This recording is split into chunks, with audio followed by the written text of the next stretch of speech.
Hydrate or dehydrate? Let's go. Ooh.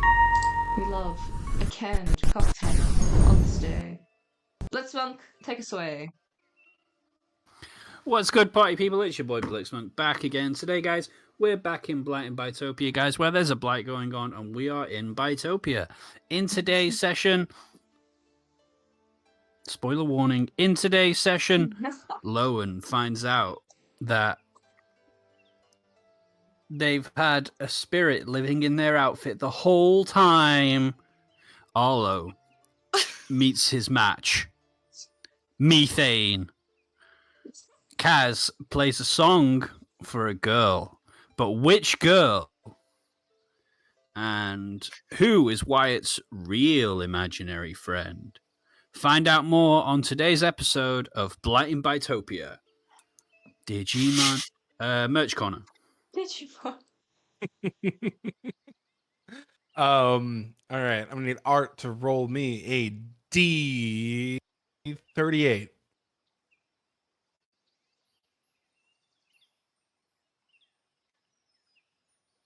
Hell yeah. So there's going to be 12 of these. It's going to be a sort of lightish blue shirt with a white sort of drawing of Arlo, like way back when he is saving people from drowning. But then in the up right corner, it's going to stay Astarion disapproves of this. No. True. Spooky corner. I had something earlier, but I can't remember what it is now. That's so distressing.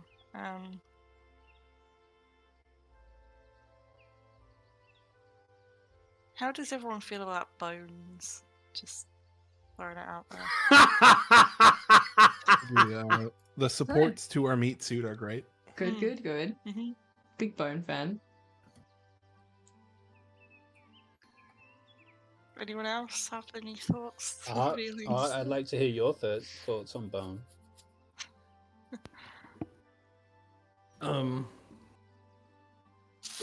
Yeah, that's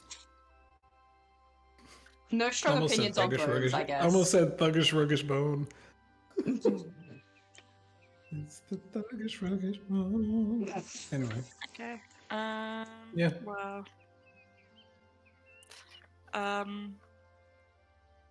What's this? Whenever I make a prophecy, I use Bones as my conduit, as my diviners tool. Yeah. The ones in your body? Yeah. No, I have a pile of bones that I shouldn't really say this on a public stream. Remember his I have a weird pile of shit bones. that's getting broken into? What It's the not getting fuck? broken into it. What the fuck? It's the bones rebelling. Yeah, when I call them, they're called the all-seeing bones of yore, and basically whenever I want to make a prophecy, I sort of consult the bones. What have they said recently? Anything good? Yeah, I had a prophecy like a few weeks ago. Okay. What was it? Oh yeah, it was something about like twin moons and like a sword. All right, yeah. Crazy. Something like that, and I sent it to Shan, and Shan was like, "Oh, cool." This isn't So copyright, she liked right? it. And But then... no, I'm so excited to like snatch royalties from you eventually. But yeah, bones are awesome. I did actually when I went to the, I don't know if I told you guys about the bone I did. The bone I saw in the British Library, that was an oracle's bone, and it had like divination text written on it. That was very cool. Very cool. Yeah. I will next week ask for feelings about teeth, so please bear that in mind. Art good. Corner. I wasn't ready. Hello. You always have to be ready. I know, but I was so hungry. Anyway, snacks. Get your snacks. Enjoy them. Get your whatever it is you have. I don't know. Maybe you like. I'm blanking because I got caught off guard. Cannolis. Get some crackers. Get some Cannolis. crackers, eat some crackers, and cannolis. Get some I cannolis, fucking love and also cannolis. take pictures of you eating cannolis and send them to my DMs. Okay. No. You're so bad. I can't believe out That's of all it. the corners we're gonna have to censor, it's Art's corner. One Yeah. tarnation.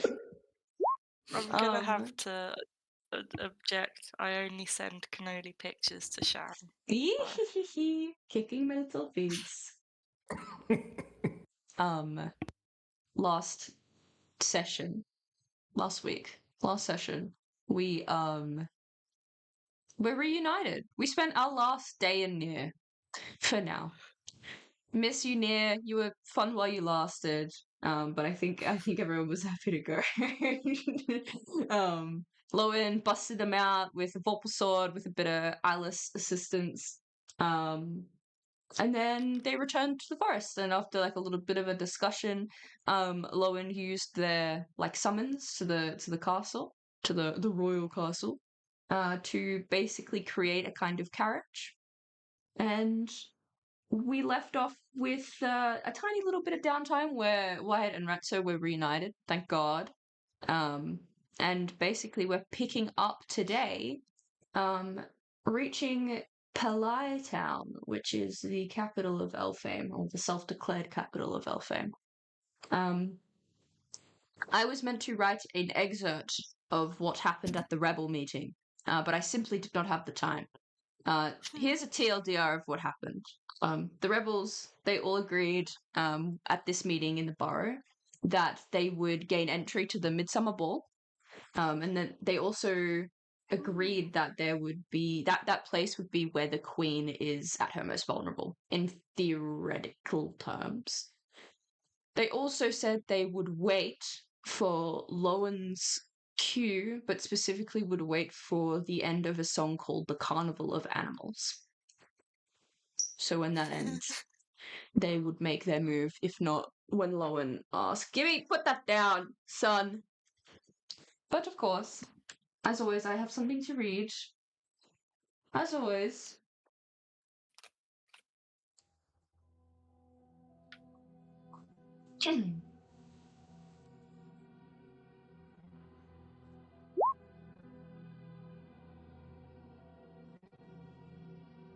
Once upon a starlit eve, we tread Elfame, ne'er to leave, a realm by dream and fable spun, myths and dance neath moon and sun.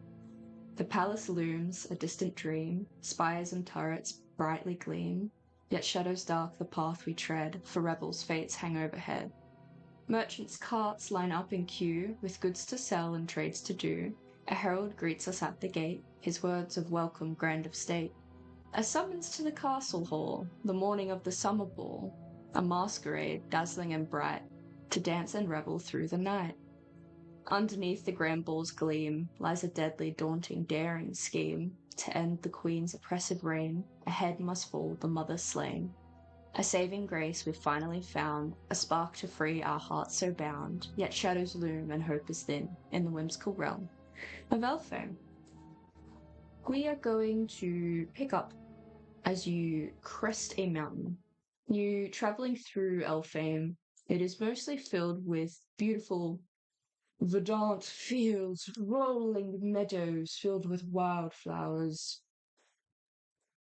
Eventually, as you pass through the various kind of dotted farmsteads and hamlets, the kind of stumbling of your carriage begins to slow as you see the kind of sheer magnitude of the city's outer walls. You see atop a hill perched upon it a large, red, looming castle. It is kind of stark against the horizon, and you see the rest of the capital kind of sprawls out around it. And then as kind of quickly as all of this glorious landscape appears, it disappears as you kind of lower yourselves down on this carriage down the hill. And the outer walls come into view. Now, the outer walls are constructed from massive stone blocks. They're formidable height, thickness, designed to withstand sieges, deter invaders, As you approach the main gate, the air is kind of buzzing with activity here. There's merchants, there's traders with carts, laden with all these goods. They're forming this big, long, winding queue along the path, eager to reach the capital, sell their wares within the city. And your carriage is among them. You've got like a little bit of time if you wanted to have a chat before you reach the front check mark, I guess, the front gate.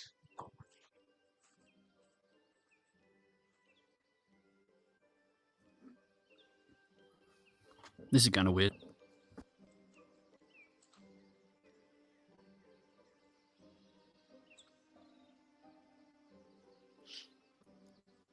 Don't all jump in at once.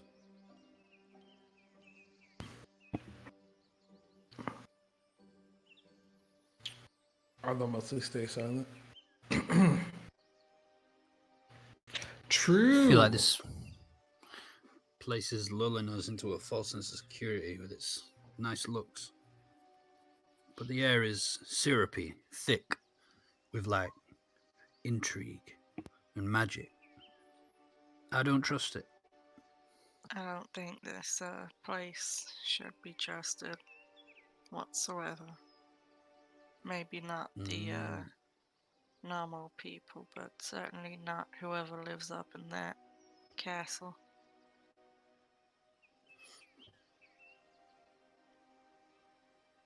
Lowen, Mm-hmm. there's still time. To do what? To do what?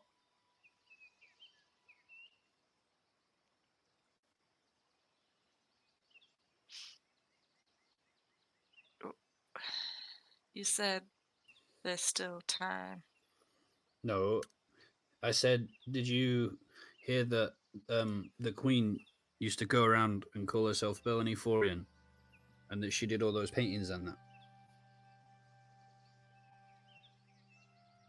You didn't say that, Wyatt. But okay. But I did. thanks for telling me. Alright.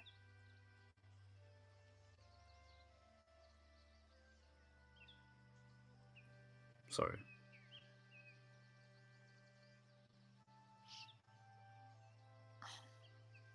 Hey, also, you know, the Queen, Mm-hmm. her husband had a funny name. What was his name? I can't say it, otherwise it It's might. the thing he's been saying like half this time. The spooky fucking boogeyman at the end of the world that's gonna eat the sun or whatever. More grim. That is genuinely a perfect description. The spooky boogeyman at the end of the world is going to eat the sun. I fucking love that, dude. That's so perfect. Lone kind of frowns. Didn't realize she had a husband. I wonder if he's more of a consort than a. He can't be king. No one's mentioned a king. No, she is presently unwed. It is my understanding that her husband was cursed to wander the deserts forever. No, that's Bernard. Wait. Who? Sorry. I couldn't pass it up. I look at the camera. I look Who's away. Oh no! Oh no! What if it actually is Bernard, dude? Elite. That's so funny. We created a monster in like session Yeah. 1. I'm trying to find my Morgrim lore. He was desert curse. Hey, you got any of that weird wine left? Mm-hmm. All right, good to know. I just might need it if shit pops off. Right.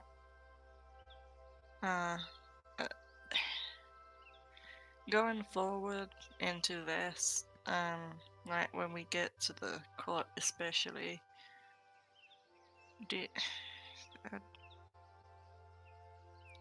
perhaps because I'm the one being called upon, do you guys want to act as my retainers? You know, What, I like for your need- teeth? no, like, you ain't never read, like, fantasy Red? books as... Yeah, that's fair. I don't know why I'm asking that. I know what you're talking about. I think Like, it's a good idea. yeah, staff, basically. And I'm thinking maybe I can curry some favor to get some more appropriate outfits. We're going to a royal court after all, and I didn't bring anything so fancy. I should have just kept what I wore to the casino. That would have been appropriate. But I mean, how was I meant to know? Hey, you're being sent off on a suicide mission. By the way, you're gonna encounter fucking royalty. Ain't no such thing as royalty in Crochet. I don't even have. Hey, you don't know that. I don't even have room in my pack for bandages. Never mind Alex's tuxedo. I would have felt really weird about you wearing Alex's clothes. I can't lie. Why?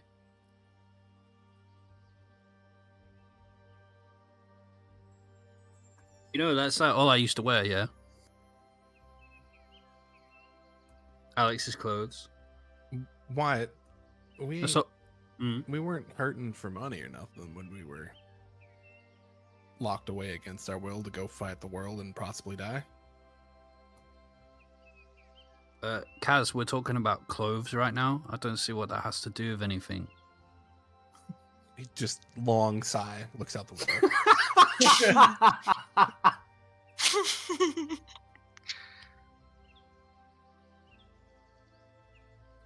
Did you really? That's all you... Oh. Mostly, yeah. No one looks out the window. One time I had to use some of his gym stuff. That was gross. But needs must. Lauren turns very red. Lol. Alright, yeah. It's good days. I yearn for the days, man. The children yearn for camp training. Just want to be locked on an island. How good was that, man? 2 hours a day of work, bit of free canteen, loads of people. Simpler times. You gotta find you a hobby that don't involve turning into something else and cutting people up. What do you mean? What do you mean? How do you feel about crochet? Or maybe embroidery? How do I feel about crochet? It's a bit of a Sorry. big question. You could start reading. Maybe I learn an know. instrument. You could play some of them Luma games, put your little inventory management skills to work in some sort of survival Hey. game. I can teach you how to gamble. You know, I used to just drink all the time, take loads of drugs. I know how to play chess. Not very well though. I'm getting better though. You ain't had any time to practice. Haven't I? Playing Ratso don't count. True. Chess. If Chess. playing with yourself... Oh, I'm not gonna say that. What? Nothing.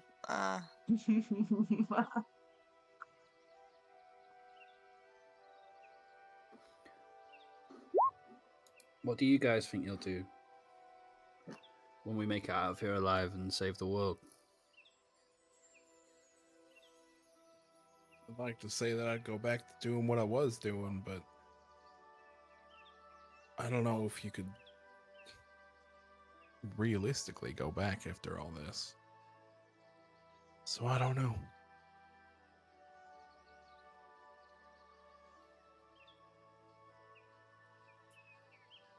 I don't think what I want back in Crochet is gonna want me, so that's I'm gonna have to figure something out.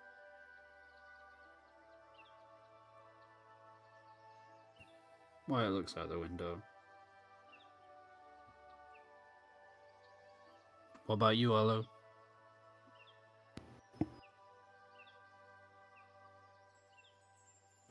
You hear him whisper, Peter Pan? Oh, for fuck's sake, dude. I fucking Peanut? jump out the carriage. Dorothy? He says.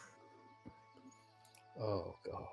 And he points at bodies that are on one side of the road. With, Hello. with a wooden, has Oh, my around the neck, wooden signs that says the names. Oh my god, what? Really? God, Yes, dude. Okay. As Arlo points out the window, you can all see it on the outer walls. Indeed, there are bodies hung in various states of decomposition. And yes, Arlo has read correctly with great success. Round of applause on that guy. One of them says Peter Pan, and the next one next to it, hanging, says Dorothy. Oh. On the other side, if like Arlo is like on one side and then you're on the other side of the car, like sitting next to him or adjacent, and you can look out that side of the window, you also see that there are two more bodies, although one is very, very small. Looks like it's almost hung up with floss or something. That one says Tom Thumb, and there's another one that says Puck. There's red What's paint. the first one? I'll write them down. There's red paint that is kind of splashed against the wall, and it says, "This fate awaits all traitors." Jesus.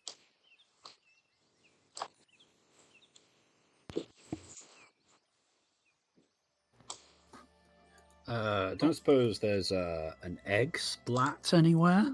No, there's not. Boo!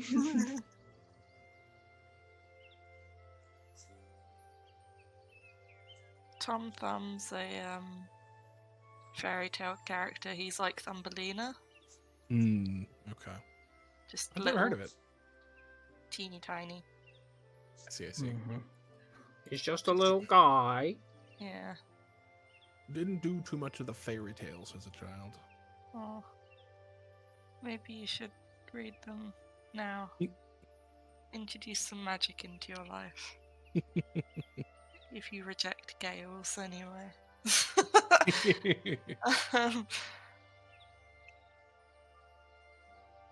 If Lowen could pale, they would. I guess their features become more gaunt, like visibly sort of drawn. And they kind of look around at the others and say, That ain't even the Okay. third worst thing I've seen this week. Thank you, Nick. okay. Thanks, Nick. Thanks, Nick. Thanks, Nick. I mean, I was gonna offer, like, I could do this alone. I don't know if you guys, I don't want you guys strung up. I'd rather just, I don't know. We're in this together. Hmm. Remember what you told me the first day we met? No. Are you alright? You look a little funny.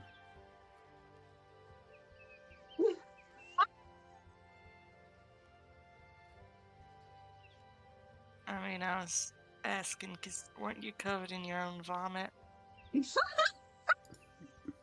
Yeah, man. I need to repay that favor. Oh, you've done enough for me. Nah, I have not. We're gonna do this thing. The carriage trundles up as you finally break the queue, come first. You see these magnificent red doors. Seemingly when they are closed together, they create this like heart illusion on them. But currently they are both flung open. There's like one of those, those like metal grates that come down when you've got like the drawbridge and the gate itself. You've got one of those like kind of looming over your head, almost like a guillotine. And through just ahead, you can see the thoroughfare into the city, which seems to be bustling and hustling, and people moving around, people yelling, calling out. The guards, who kind of resemble like very elongated looking playing cards, almost. They each have like a spear in their hands, and they seem to be kind of inspecting your carriage. It's hard to say for what or why or whomst, but they are just doing it without any permission. Within maybe like a few seconds, you are also descended upon by someone else.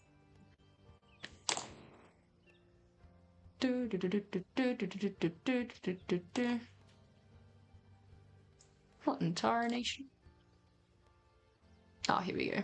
Very nice. They look like a kind of anthropomorphic avatar. They're wearing this elaborate kind of page gamison with like a red heart on its chest. No way. And he's holding a scroll and a little quill with a long white peacock feather. And he looks around at you and he says, "Spits! A summons from the castle! Delightful!" And he like shuffles up. You hear like the pitter patter of his little wet feet. "Delightful indeed!" Kind of reaches the side where you all are. The side where I assume like maybe Wyatt and Lowen are facing each other. Leans their little otter head in and says, "Ooh." Notices Lowen, who I assume is not returned to their original kind of fake form, but they're in their real changeling form. Yes. "My leash!" Bows their head. Elaborate kind of wave of their hand. I hold up a hand, like, oh, no need. My good, what can I call you? Oh, you can call me Paige. But my name is Morris. Morris.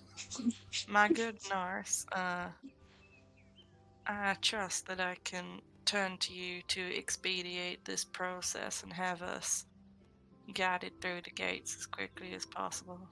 Of course, my liege. Of course, you and your... Glances around with like kind of beady otter eyes. Your... My man. my staff. Yes. I thought you said my man. I was like, period. Yeah, my men. My yeah. mans. Very good, very good. Very good. They kind of purse their little otter hands together. Is it, the first time you've arrived in our capital, my liege? Yeah, it is. Very good. Anywhere... Okay. Very good. It's very lucky that you've come at this time. You're just in time for the grand ball of midsummer. It is only this evening. Okay. Indeed, indeed. They kind of look around. You'll also likely receive your legress, your inheritance, your financial gift from the Queen. Gives you a big smile. Oh. I've been so looking forward to meeting the Queen and, getting my duly my birthright, Yes, of course. The otter looks around again. You see they kind of snip their fingers a little bit impatiently at the card guards. And they kind of shuffle together and assemble, straighten themselves up. And they say, "This one's completely fine. I don't know why you're sniffing around like that. Come on, let him through." And they move aside. And as your kind of carriage continues onward, at a slow pace, they kind of walk alongside. And their body moves like very much side to side, as if they like kind of struggle to walk on their back legs, but they do it anyway. All right. Well, welcome to Palaiston. if you need anything, you can ask me. I'll be around here. But before you, they lift a little finger.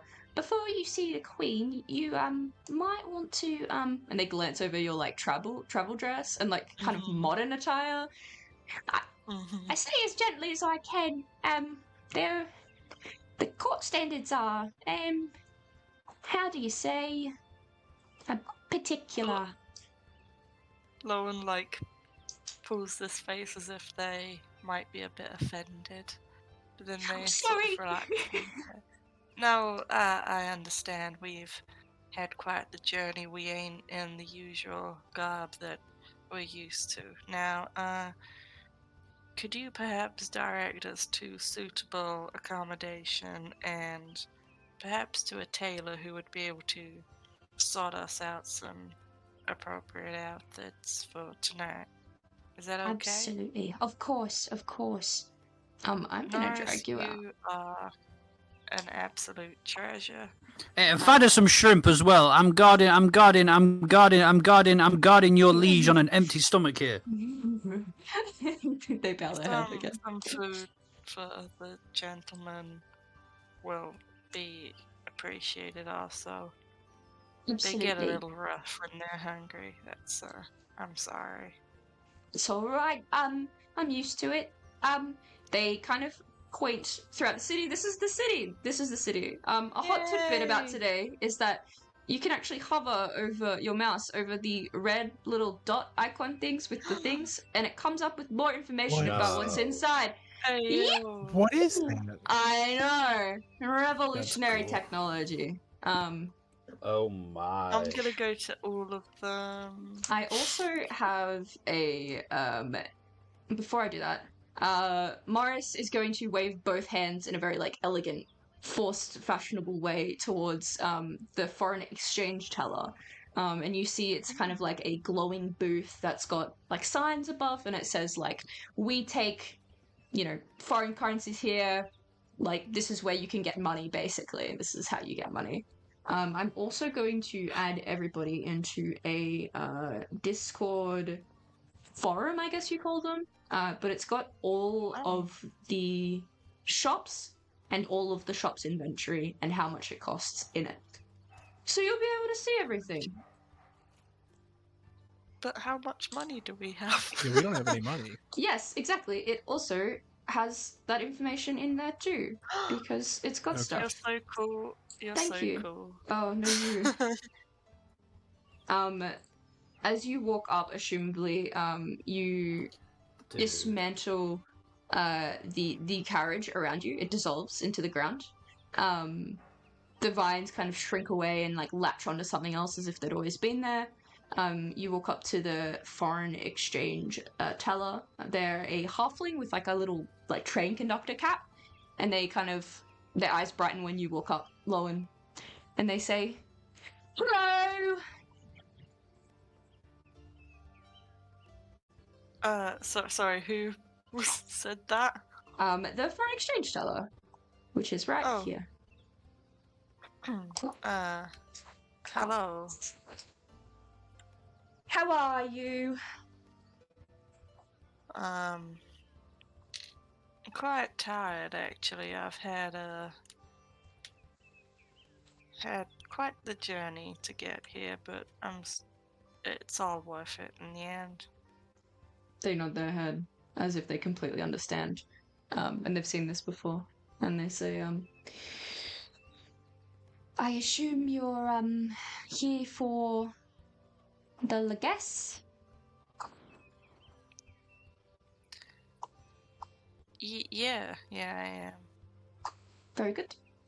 And they jump down off the stool, which makes that like noise with like the suspension as the suspension raises back up. And they turn around and they shuffle through the kind of back corner of their like little teller booth. You see they pull out a very kind of large, I guess, pouch you could call it, but it's more of like a sack. With both hands they like heave it up onto the front of the booth. When it lands, it makes this heavy like thud sound, and you see there are 5 gold bars inside, each worth 200 gold. They've got like a little red heart in the center. Oh. This is mine? Mm-hmm. They not. Okay. Is there any condition attached to this? Like, do I have to do anything for it? Oh no, you probably already have. It's a gift from the Queen. I see. Alright, thank you. If you need anything else, I'm right here. Thank you. Rowan takes the money. It's like...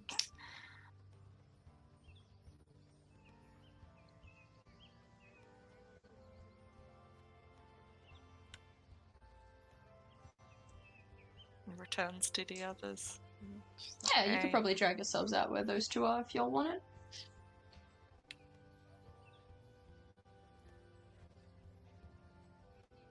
I am very deep reading. Absolutely. Take your time.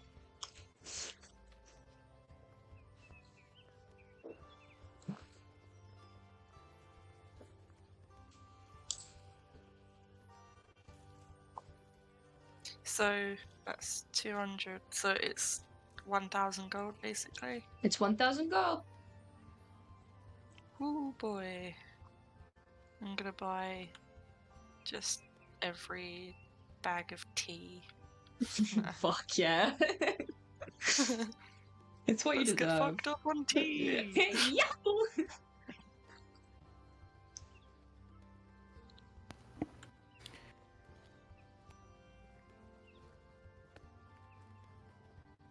I think Arlo just looks around.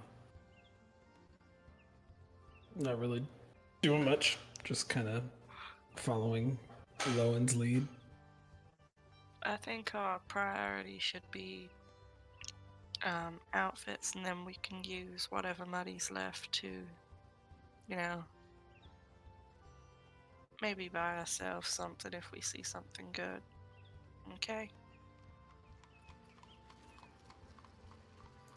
The problem is that, like, obviously we're shopping, but like the foreign exchange teller might be the coolest game mechanic I've ever seen. So I'm just not sure if like I can go and spend currency because I kind of just want to sit here for 10 hours and accumulate some. No, that's fine. I just Wyatt have tears in my eyes from your kindness. Wyatt just trades every single like thing he has, and you know, like that episode of SpongeBob where he gets rid of all his memories except for fine dining.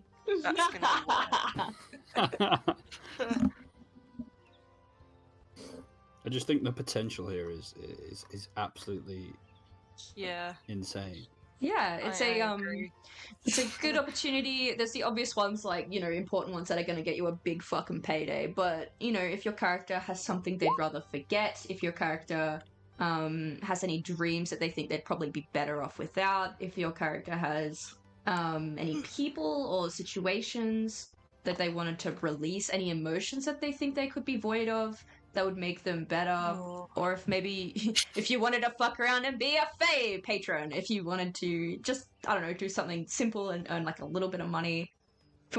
If you had anything on you, like magical trinkets, I know that we had a bunch for a little while that you're not using. This is a good opportunity to get rid of them for actual money. And if you were like, fuck it, my character doesn't think they're gonna live beyond 50, then you've got heaps of time to buy, right? So you'll be fucking rich. Anyway, but I won't force anyone to do anything. If only we were elves, so we could trade like in 500 years. Be royalty. And still live for like 200 or something. Oh my god, wait, I'm a druid. I've got loads of time to trade. Got heaps of time. I'm just gonna spend a little time reading, but I will try to respond to any RPs. Yes, please. Socks of the well rested. 1 gold per minute? Mm-hmm. That's like so. Yeah, so it's only 17 hours for 1,000 gold. Mm-hmm. Hell yeah! Dude, if you sell a year, you can get this much gold. It only says up to 1,000. Oh, Yes. bro, I was thinking like, yo, all right. I just Okay. whispered Shad. Why? I just whispered Shad saying Wyatt is going to sell like 50 years of his life. I said do it because I'd make a grand. Each lose 50 years. I was so excited. I'm so disappointed. But Cass is gonna, as long as we're here at Yeah, the we're apothecary, here. right? No, we're at Oh, at the- I'm gonna yeah. sell the Pied Piper flute. you walk up to the lady. They've got like blonde hair and really bright eyes, and they look at you kind of very attentive, like like those camp people that are like hyper attentive about everything, and they have that weird chipper attitude. Anyway, she's like looking at you, and she'll take the thing in her hands, and she'll be like, "What's this then?" It's a magical flute She used looks at you. by the and most fearsome Pied Piper. Could you make me an insight check, please? Yeah, that tracks. You know, it's hard to read her because she's so chipper and annoyingly upbeat, but her expression drops and something shifts and she kind of frowns a little bit. And she says, how did you get this? Found it. Thank you, Nick. That feels like a deception check. That's absolutely a deception check. It feels like a deception. I'm gonna add my Deception. You're gonna add your what? Oh, your kudos? Kudos. Got it. Because I rolled like ass. I don't think she can beat it. Oh, fuck! She just did. Well. Wow. Wait. No way. I think you just rolled a 20. I don't think you rolled Hold out. a real dice. Oh, yeah, yeah. I've got toast in one hand. There we go. She squids and then shrugs. Not her business anyway. Well, this is a pretty elaborate trinket, pretty elaborate item here. She like looks at it. She has this like gemstone attached to a pair of glasses, and she taps on it, and it has this like prismatic toning kind of kaleidoscope effect as she like inspects it.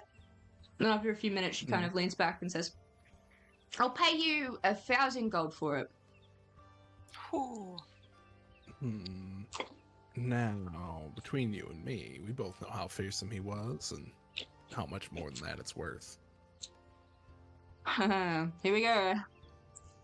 Go ahead, make a persuasion check. Come on, dice. God damn it.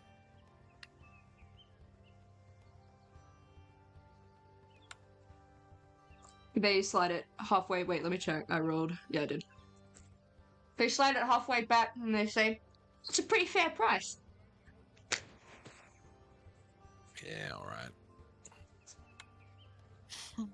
Thank you for your business. They slide another. How many gold bars? 4, 5 gold bars across. Now, as long as we're in the bartering sense, how much would you give for the memory of a place? Depends on the place. I'll have to inspect it.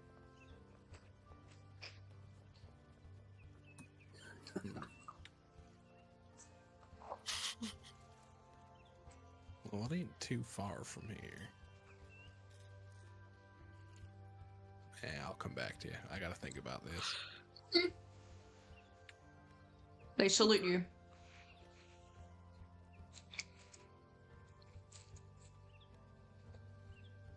Anyone else? Just thinking about stuff.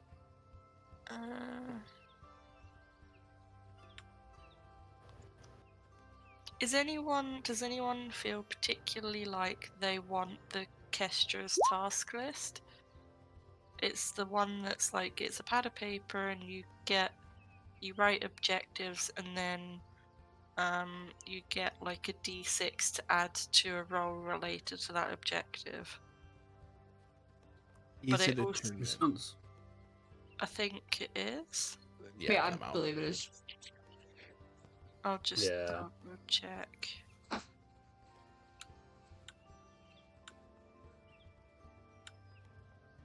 Yes, it is.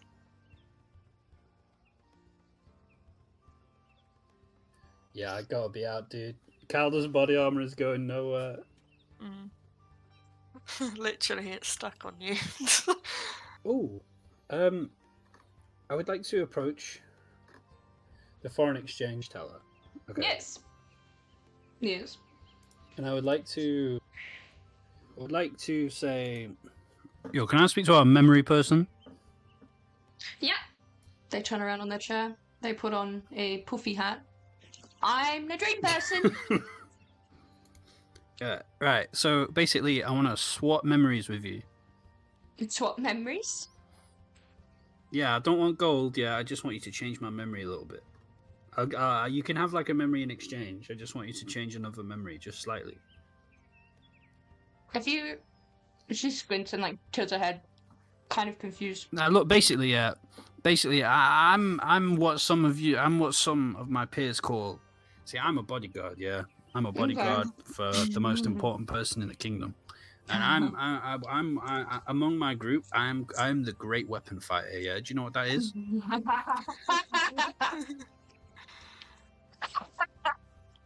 Yeah, I fucking hate them. Oh.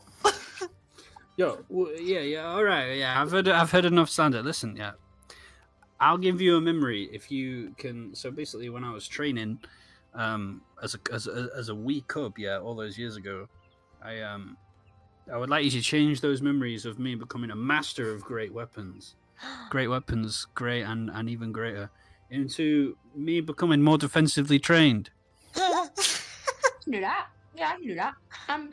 Here's a question. Thanks. What profit am I turning for that? I'll give you a memory, innit? You give me the original one. Yeah, you can have memory of me, waving big sticks around and hitting things with them. Come here then. He leans his head forward dubiously. She grabs his head with What'd you both do? of her hands Oh god. and headbutts him very hard. Oh. It like makes this rattling sound. doing. Sounds hollow, suspiciously hollow in White's head. Nice. When he leans back, you get a sensation that you can change your fucking dueling style. And you also get a sensation There's that you've a- lost something that you can't quite remember.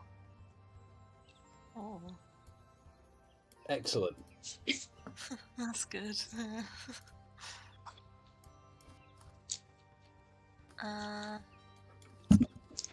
I set down Kestra's task list and say how much for this. Help you complete goals for the day. They sat down, they inspected a little bit. Is it uncommon?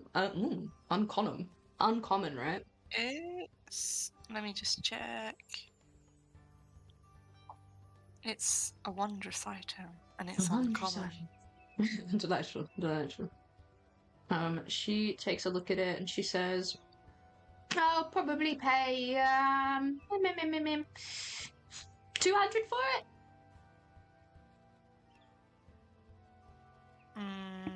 That's being generous, I reckon.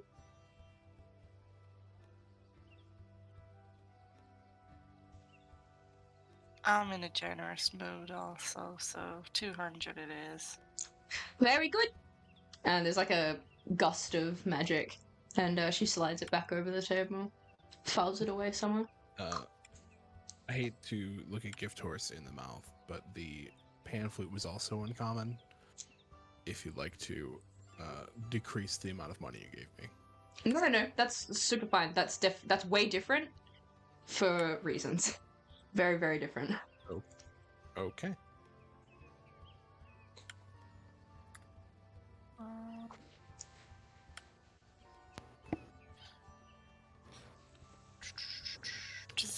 I think Arlo. Oh, go ahead. Sorry, I'm just talking to myself, really. What does guitar do? Who's the trader of memories? The chick at the foreign exchange teller? Yeah. Arlo's gonna go up.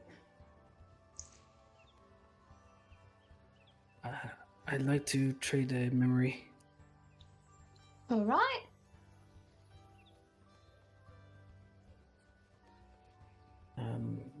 I'm not sure how core this memory is, but Arlo is going to trade the memory of his parents being alive, possibly. That's fair. Can I prompt a little around this out of my curiosity? Also, is it like can you tell me like what's attached to this memory? Is it like because he finds it too painful? Is it because he doesn't want the hope? Is it because he would rather not know?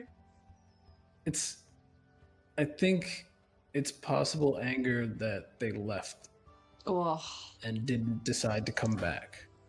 If it was 10 years ago, he was 11 years old. And his other siblings were like 7 and 6, so yeah. Yeah. But you don't want to give up the emotion, you want to give up the memory itself, right? I mean, hell, he'd probably give up the emotion too. Okay. Well, without the memory, the emotion's kind of gone. Actually, if you ever did have it happen or like were reminded, you wouldn't have the emotion around it. So I'll take both. Pequeño las dos. She's gonna grab your head, much like how she grabbed Wyatt's head, and she like stares at you into your eyes as if she's like searching for something. And then she headbutts you really Actually, hard. we'll keep the emotion. I gone. think the emotion is anger. Yes, absolutely. You can keep it. It's fine. You can keep it. She headbutts you really hard. It's not as hollow as Wyatt, but it's on its way. You feel... Hey, fuck you, this guy can't read! Exactly. You feel your brain fucking rattle around a little bit. And she slides 500 gold over the table towards you.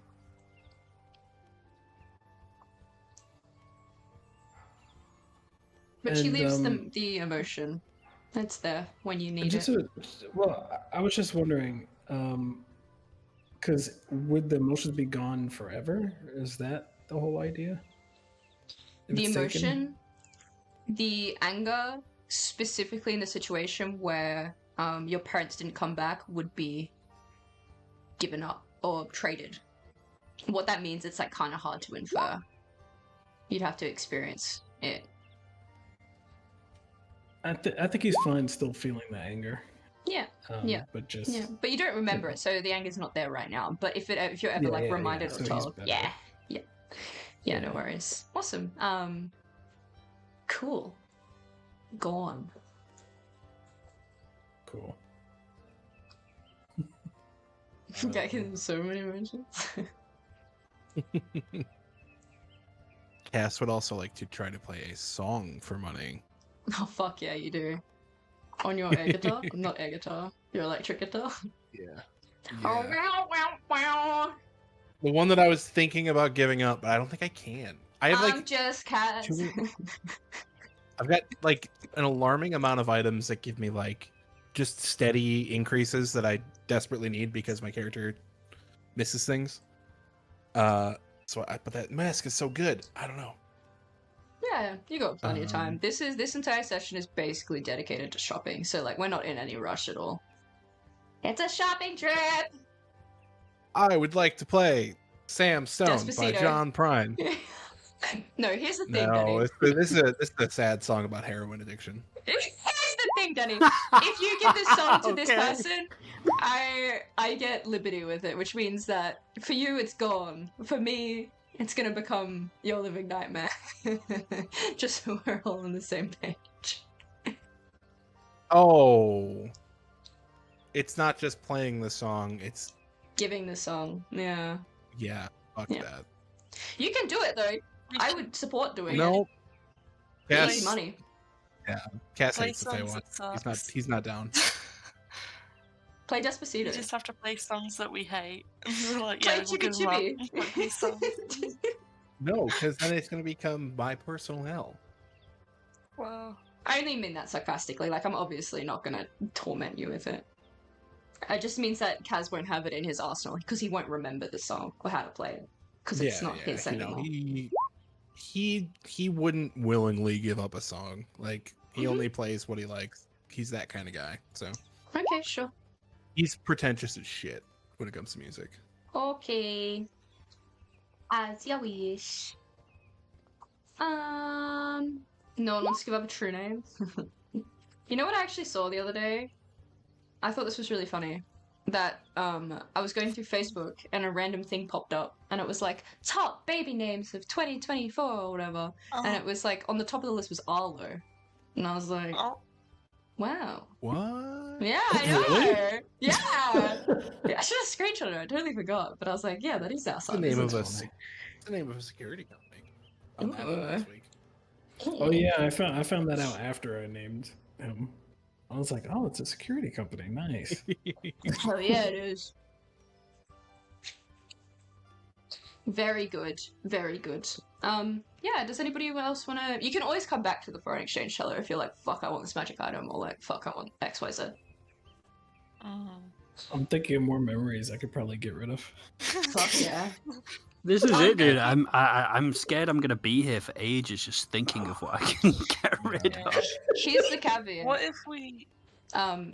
Here's the second catch with this. Everything's priced at a very reasonable price, and there's no like fucking byline thin like, you know, invisible ink on the purchases. That's fine. It's also about what you can carry, because we do have loadouts. Yeah. Oh, So, the funny thing is, just I'm so not you even don't spend thinking any about. I'm not thinking about what we could get. I'm thinking about Arlo just wanting it gone I out of just want his to get head. it fucking rid of. You're gonna become so rich, bro. What if I gave up, like... What if we just made a pact and we gave up our memories of each other and then the rest of the campaign is just blind? Imagine we reconnect and become the best of friends. What do you mean? We're already best friends. Yeah. Wrong. Such a good idea. We should forget why we're yes. here. Yeah, that'd be so funny. Okay. Okay. Fuck yeah. Or we can, like... Oh... Wait, so Yes. let me look at the secret one. Cass has disappeared to the shops. He comes back with a scroll and a mask. So, I would like... Oh, Go ahead. No, sorry. you're good. The giving up a secret part, Mhm. like, what does that entail? Does that just mean everyone knows it now, or... Oh, it means that you don't know it.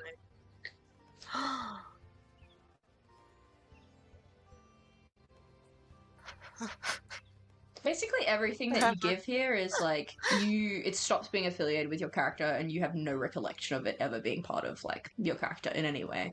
And it's been given to someone else.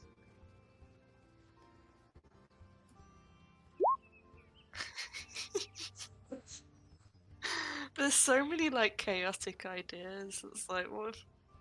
I don't know. Bro, honestly.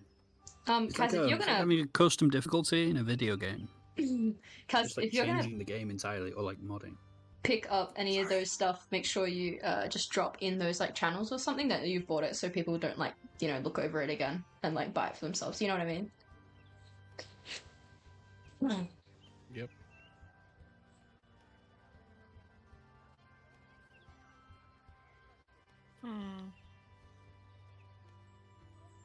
You are walking back, Kaz?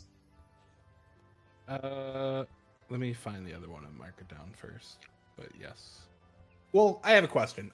Cass isn't gonna wear this mask. Can he like strap it to his shoulder, or is that cheating?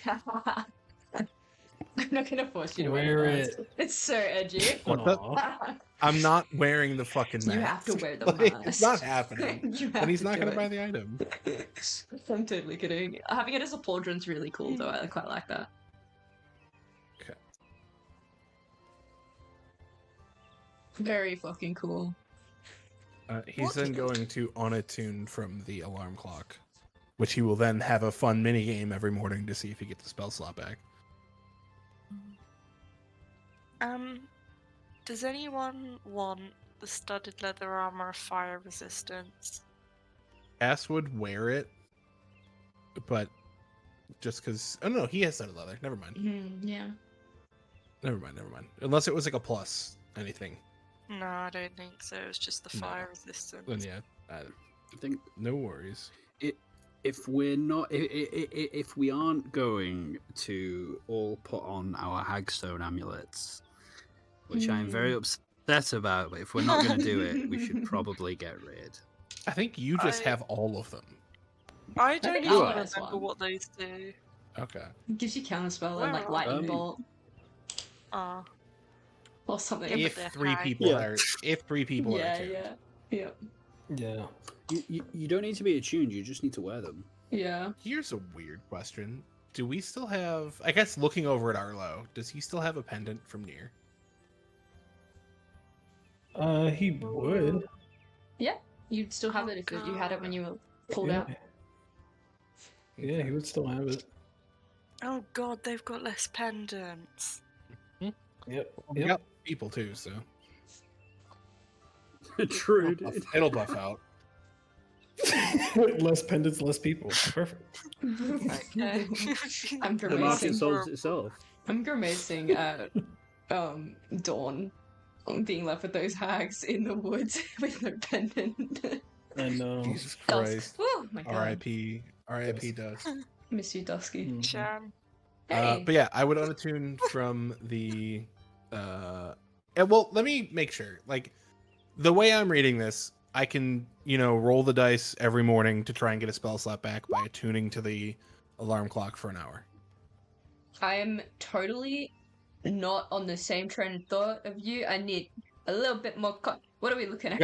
Okay. What are we So, looking at? Cass is currently attuned to an alarm clock that's essentially a pearl of power. Mhm. Yes. Should I unattune from that to attune to the mask? Yes. Cass can then use the attunement scroll to roll an Arcana check to maybe attune to a fourth item for an hour. Oh my Yes. Yeah, but it's only a one-time thing, right? Like it's a scroll, sort of. It only works once? Yeah, it has like a chance of immolating. Oh, damn it. Yeah. Missed that bit. I'm sorry. Hey, you know what? Because it's a cool idea, I think that we could have a 25% chance of it immolating each time that you use it. That seems like pretty good odds. So, like, every time you use it to attune to something for an hour, we'll roll a d100, and if it's under 25, it'll immolate, but if it Well, isn't, it then you can says use it again. It only immolates if you... Oh, okay, I understand. Yeah. I Yeah. understand. You're extending the 25% to both immolations, not just the if it fails one. Yeah. But then it also makes it multi-use, so you could, like, try and reuse it. I would also let you spend both if you want to. Unless... Okay. But, And just the scroll immolates, not the item, correct? Yeah, just the scroll. Maybe just like a small Do explosion. they have more than... Do they have more than one of these scrolls? No, just one. They have just one of everything here. Okay. If we do that, just don't forget when you're adding it wherever you need it, to note that it's like the changes that we've just made, because I'll fucking forget immediately. Like a guppy in a bowl. Do handouts exist? Do you want me to give you one? No, I don't have. I never added them.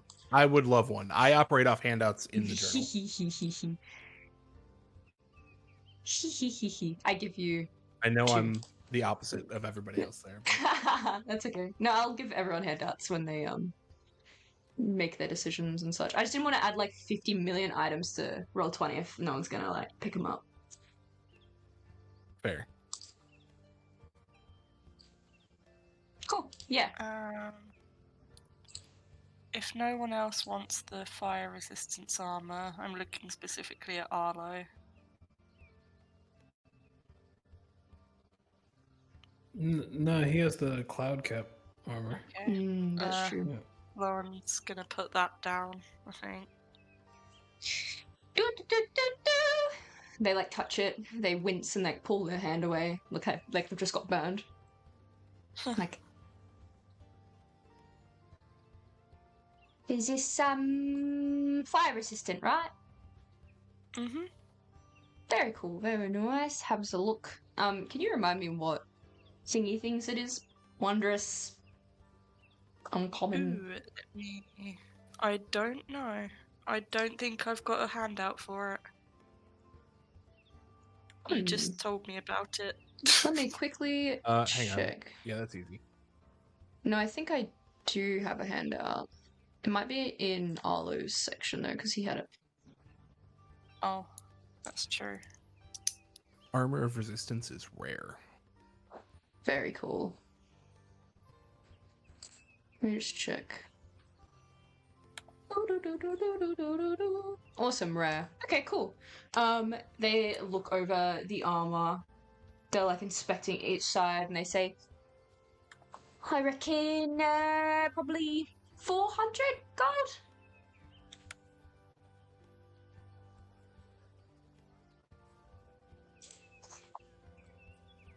Sorry, I'm just doing some quick maths. Lauren thinks, and then says, "Yeah, alright, that's fine by me." Very good, very good. There's like another gust of magic, a few little sparkles on the end, and they slide it over, and it's almost like they dump it down somewhere.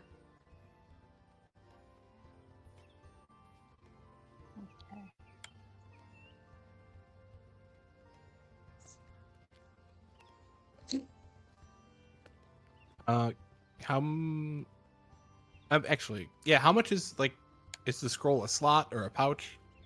The scroll is technically one slot inside a pouch. But I know some people don't want to run with like mini slots, so whatever you want to do there, one slot or one pouch slot. I have like a single pouch that hasn't filled yet. So yeah, perfect. That'll fit in there. Yeah.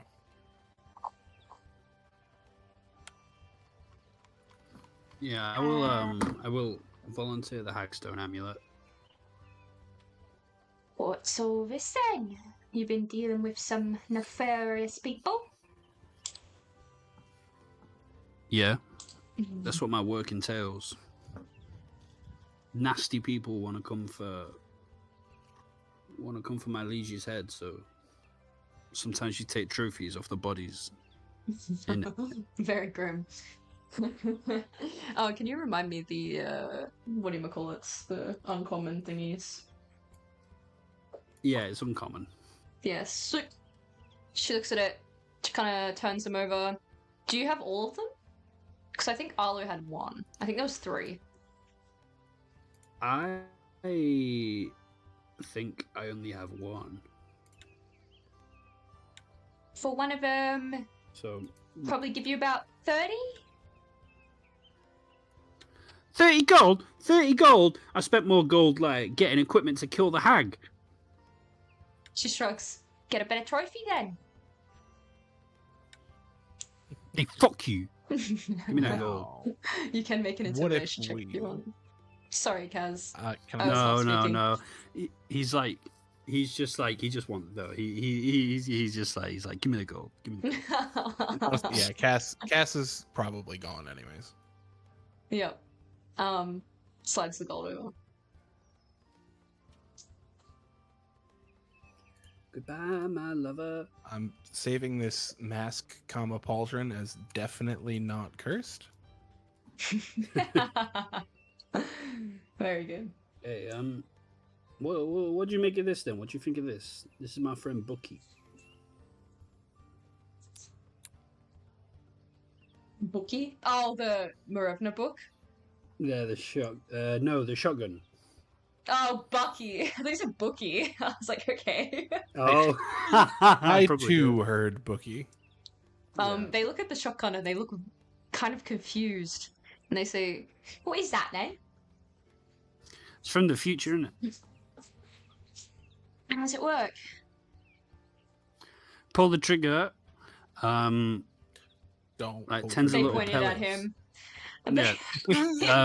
They go to Yeah, punch don't do you. that. I'm actually not gonna let you do that. You do. I've died 4 times before. Okay, you do not Okay. want me to like haunt you in that. Hmm. Basically, point it at the floor.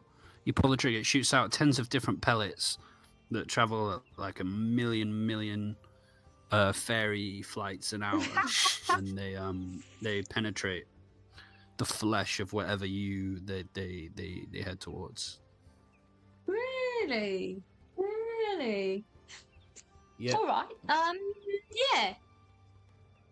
Is this your only weapon? Like your only ranged weapon? Or have you still got your pistol? I do have a pistol. Okay, nice. All right. They look at it.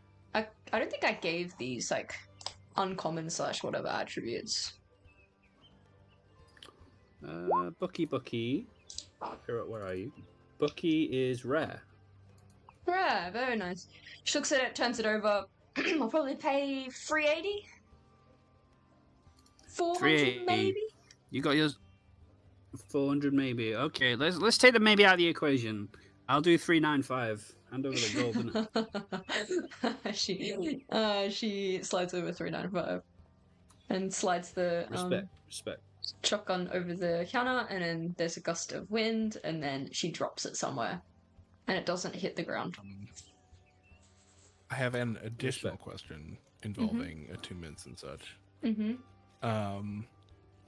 So it says this mask you need 17 charisma to attune to it. Mm-hmm. Oh, never mind. I did my math wrong. I was gonna say I don't think I actually have 17 charisma. I think it's all from the fucking flotsam, but it's not. We're good. I have exactly Nice. 17. Yeah, if you have benefits from the flotsam, it would still count anyway. You're good. Okay.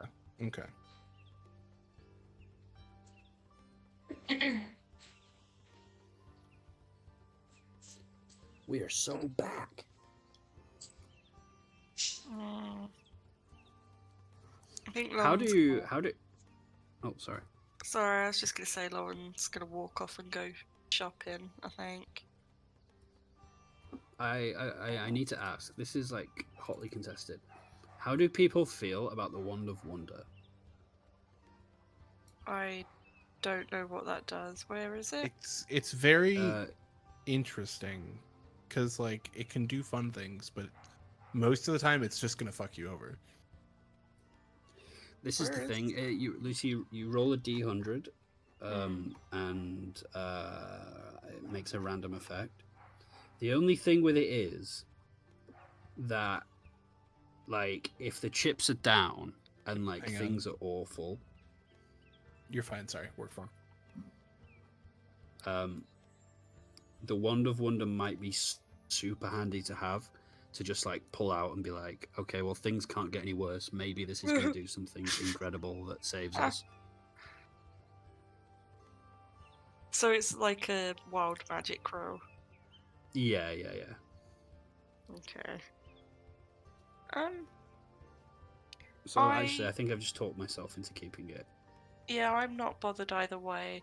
It's like the mirror of whispers or whatever. I haven't used it yet, but it's like might be useful for this particular task because it's detect magic and also reveals hidden things. So I'm gonna keep it for that. I'm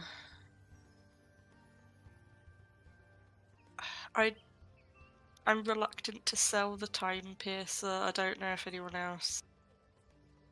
I know I've got the Vorpal sword now, but I suppose I don't have to do. Yeah. No, I'm gonna keep the time piercer for now as well. I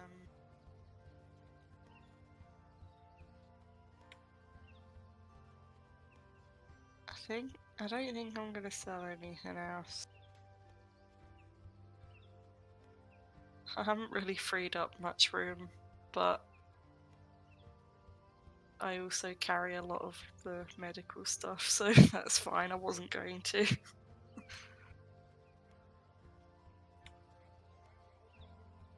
If you guys like freed up much space, we could always do like a rearrange of stuff. Yeah, I've got myself a few slots. We don't have still, to, obviously. I still have quite a bit of slots. What I will do is go to the Crisscross Tailors, and I will go and commission myself a nice suit, and I will also very immaturely pay an extra 100 gold so that Ratso can have a tiny tuxedo as well. Cool. You walk into Crisscross Tailors. It's like a 2-story tailor shop. The bottom floor is mostly filled with fabrics and some large mirrors in the back kind of corners, and upstairs seems to be non-custom garments.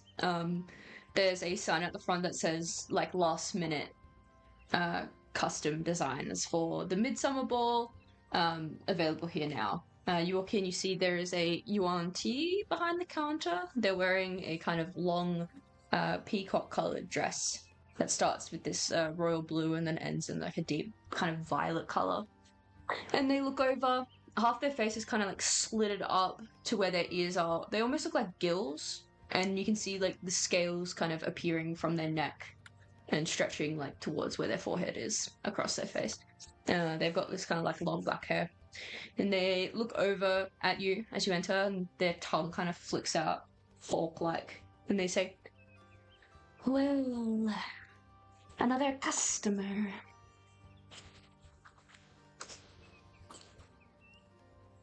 I am not just another customer. They look very entertained, and they tilt their head.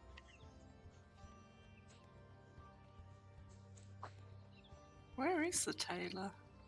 But I do need I am a customer though. I do need some stuff. It's like on the far right. Oh. Of course you do. Are you going to the Midsummer Ball? I am.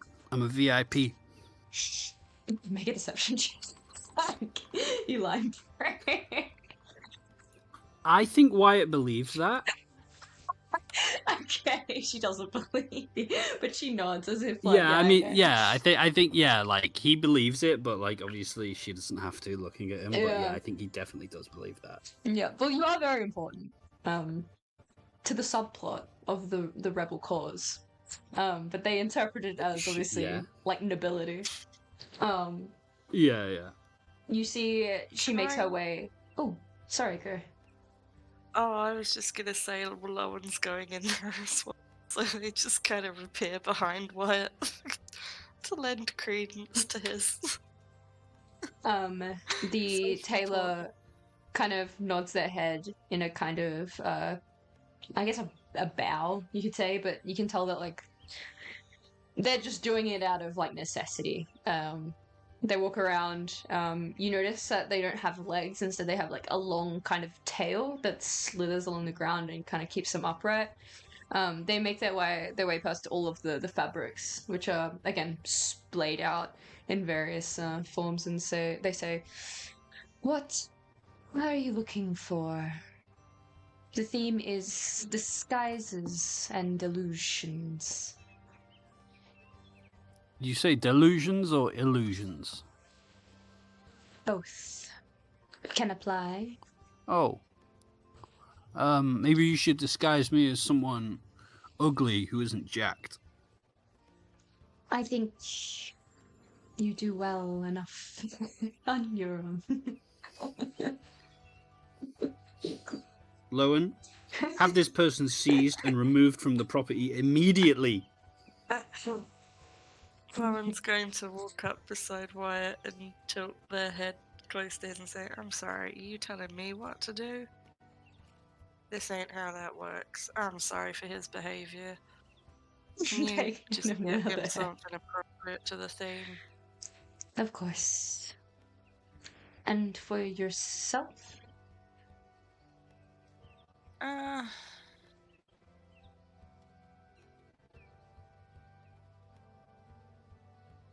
would like... I have some ideas. Can I look at fabrics and stuff and I'll get back to you? Of course. And maybe I was too harsh on him. Give him whatever he wants. Just,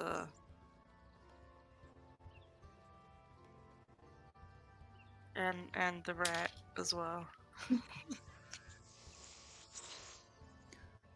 And the rat. Yeah. Of course. Yeah. Don't worry. I'll take the discount. I'll pay full price for the rat, but I'll take the discount. They kind of turn and they leave you two looking at the fabrics and stuff as they kind of move upstairs. There's like a working station upstairs.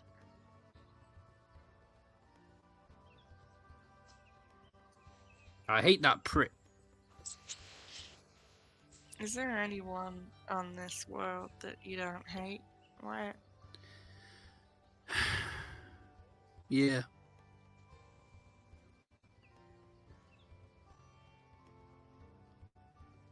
I'm assuming that's rat, so... I like one of my sisters as well. Oh, just one of them? Yeah, I kind of hate one of them. I don't mind the other one, and I like one of them. Ah, okay. I didn't have siblings, so I can't relate to that feeling, I suppose. Just me growing up.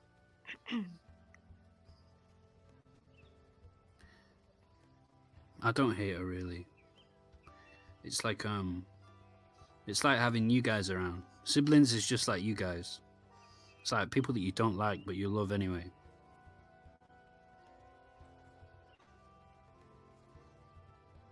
I understand.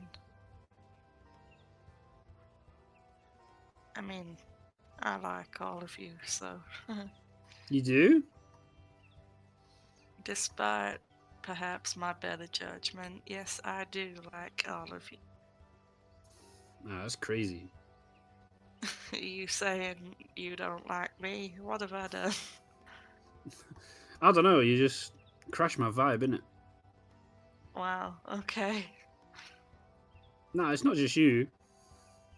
I'm a lone wolf. He says entirely dependent on everyone. I'm just a lone wolf, innit?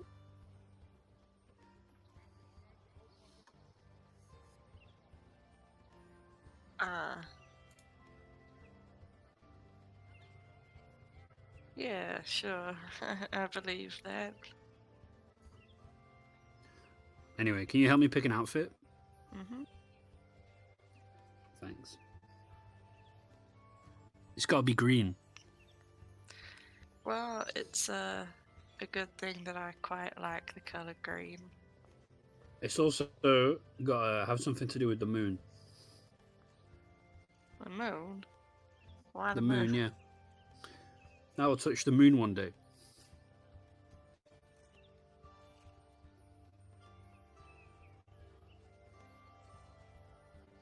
Okay. There should also be a crown. So, okay, a crown, a moon, and it's green. Maybe Yeah. you have like... Oh, I know. So, along the seams of the forearm... I don't know what that is. Okay, so you know where clothes join up, they're sewn together. That's called seams. Now, along that, perhaps you could have embroidered the phases of the moon, and maybe like a crown could be hidden somewhere, unless you want it like proudly emblazoned. But No, I need it on my head. I don't think you should be wearing a crown. Why?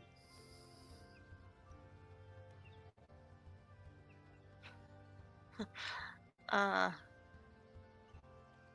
many bodyguards do you see wearing crowns? It's disguises and illusions, isn't it? Okay, that's fine. You get whatever kind of crown you. I'm not wearing a crown though. I don't suit So that spake kind of- destiny. Nah, fair enough. Nah, trust me. I'm the only one who needs it. Okay.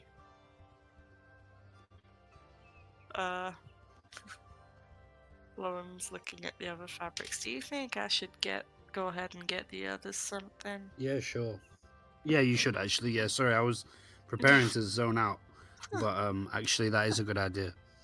Okay. You sounded I don't so know. interested then. I was a little. No, I am. I don't understand any of this. I think it's kind of stupid, but that is actually a good idea because the others might share my feelings. But Kaz actually can dress himself, so maybe Kaz will want to get his own things, and then Arlo, I don't know, what does he wear? Air. I think he wears proper clothes. I'll leave it and I'll just offer to pay for whatever they want. Myself, yeah, I'll figure something out.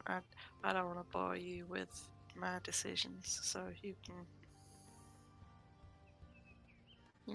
do what you want. Thanks. He walks out. He fucks off. He disappears.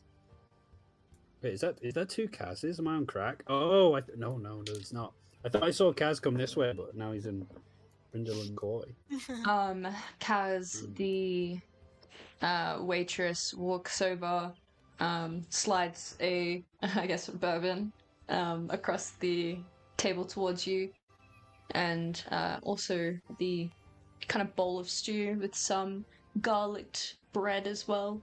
And she says, "Is there anything else that I can help you with?" I'm muted. I'm not muted. He downs the bourbon. I'll take one more of those. Oh, big day! Scoops up the glass. Yeah, something like that. Thank you. Have a good day. She looks like she was going to say something and then gets stifled, so she blinks a few times, kind of a little bit offended, and then turns with her waitress tray and backs off.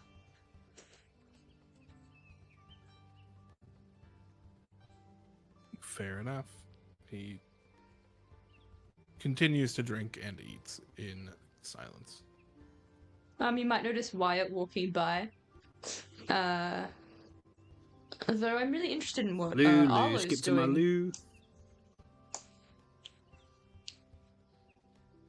What is Mr. Arlo up to? He's still probably at the person trying to think of what he can give up. Like memories and stuff. Yeah, but I think there's certain things he wants to remember. And he would give up this like weird feeling that he's felt for a while since Wonderworld, but he doesn't know what it is, so he doesn't know how to ask. Okay.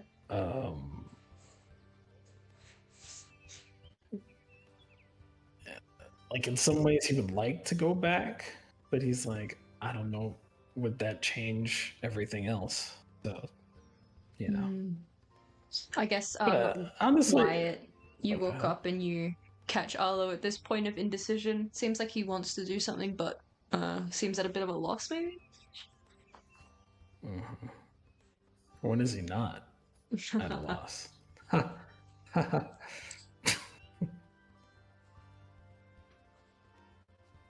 You're holding up the queue, man.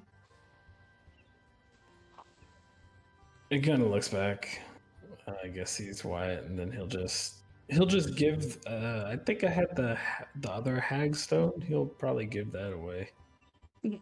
You also get, I believe it was 30 gold. Correct me if I'm wrong. It was 30. Yeah. Yeah, and then he'll just kind of walk off.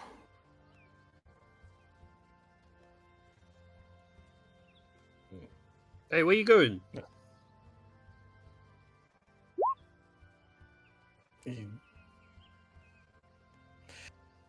I'm looking around. Hey, come back, man.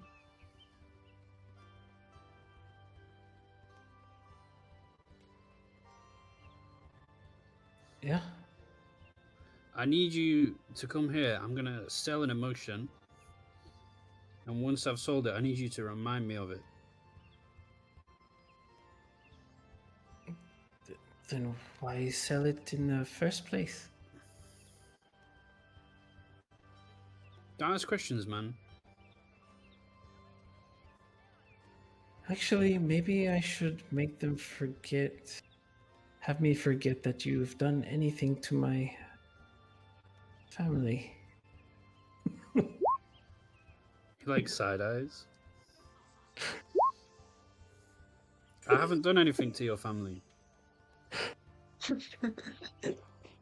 He just looks. I kicked that guy once. I did kick that guy. Remember? Pretty sure you punched him. All right, yeah, I'm being liberal with the truth. He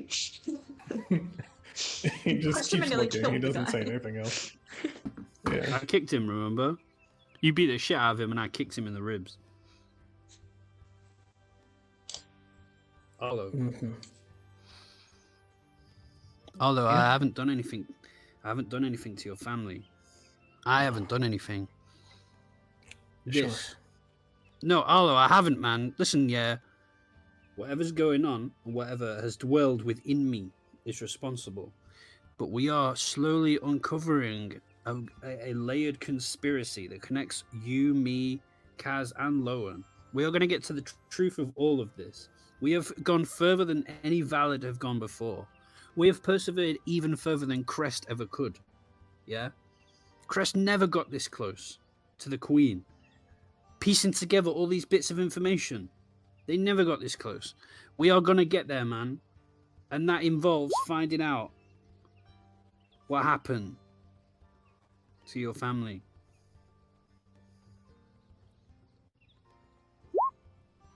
What are you even talking about? We both know what happened. Whatever inside you killed them. Yeah, and we're going to get that thing out, and then we're going to help everyone.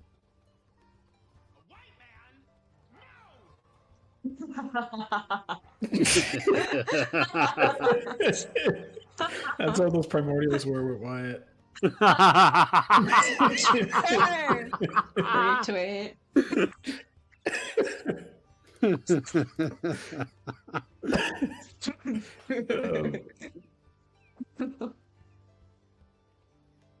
Look, fine.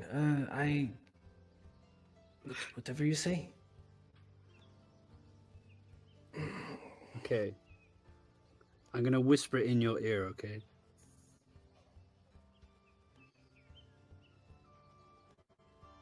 Don't forget. He just looks on.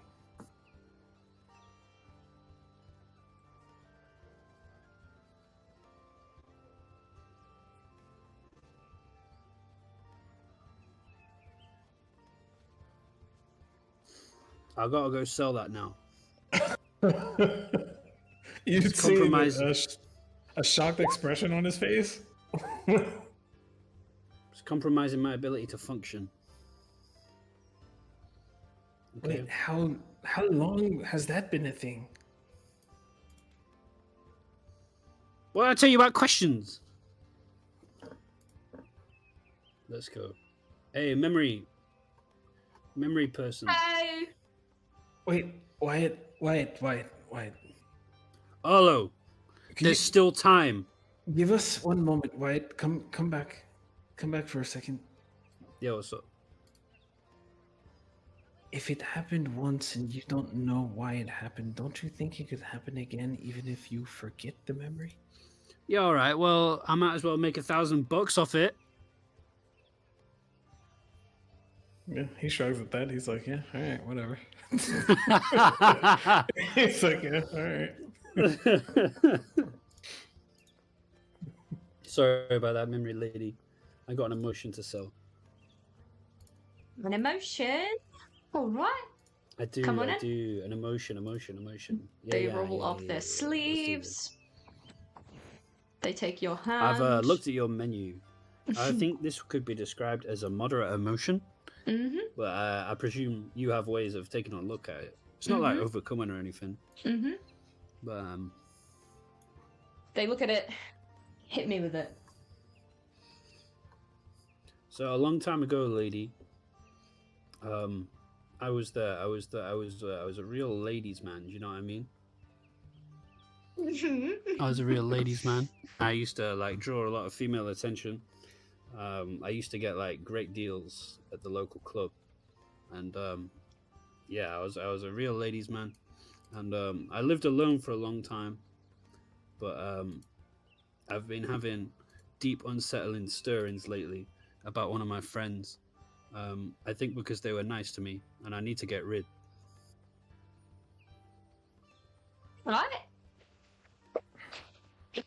They'll look at the emotion. Blitz, if you maybe wanted to describe.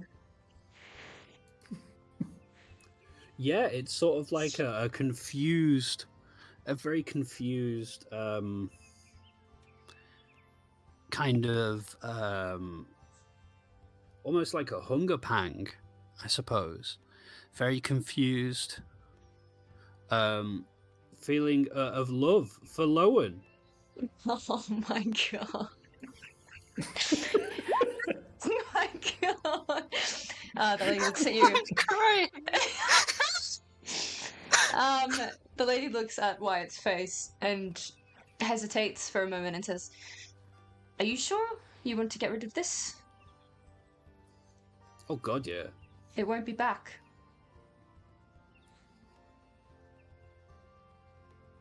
Yeah. Okay. The woman draws in a big breath, shuts her eyes, and almost like a vacuum sensation, or maybe when you like walk into an air-conditioned like mall, and there's those two doors, and there's like a gust of air across you. You feel the sensation that something should be there but isn't, and where maybe once there was love or desire or intention for Lowen, there is none of that. Can I remember what I've just given up? No, you've never felt any kind of compulsion in that way, ever. Okay, cool. Okay. Turns away, lifts his head, looks around. Oh, right. To tell you? Tell me what? What you I gave just up? gave up? Mm-hmm. Probably not. I presume I gave it up for a reason. And I had my gold. What'd you make of that? Was it any good? She'll give you 400 gold for it. Oh, fuck. No way. That must have been pretty dope. I was going to Was it good? say it. He's going to say it anyway. Only because it's more so he's testing. You were in love with Lowen. So, no joke. I think that like if I think if you'd been told, right, that you were in love with one of your traveling companions of several months, that like out of the blue, I think you'd think it was a joke. Would anyone like to disagree? I think I that's what I think. Yeah. I think it would sound like Olo was to joking. Like a joke. It also sounds like, as comparable as being in love with that metal barricade or that grate or that random stranger in the street or that glass window. It's just... Yeah. Just nothing. Yeah, it's not there. So, Lower it. Wyan. What? They're like, Are you Thingy. doing the putting names together, like a couple? Yeah, it's a good idea, isn't it? Right. But nothing from that, what I said? Did you... Sorry, do you want a laugh track or something? Arlo's gonna spin. He's gonna turn on his heel and look at the Respectfully, I'm not gonna go hit on low, and that sounds deeply unprofessional. Right, that's good. Hey, I'd like to trade something. No way, dude. No way. Grift. That is such a grift. What is it?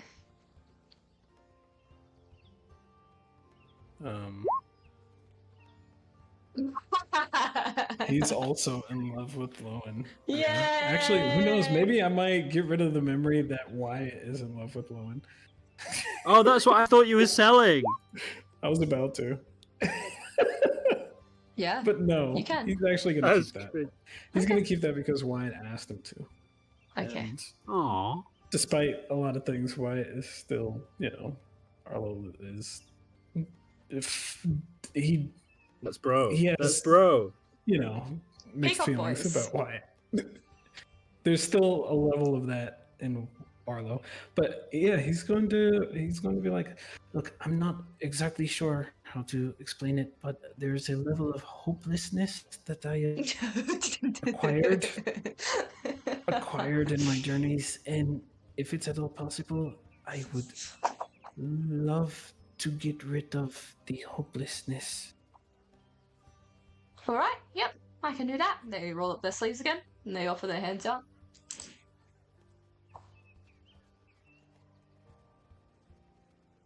Okay. Wait, so, am I going to, just...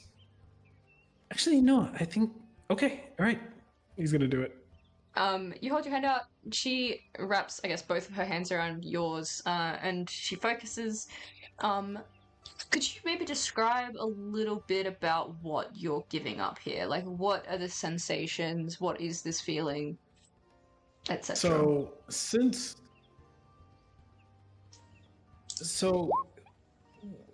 it was a lot of...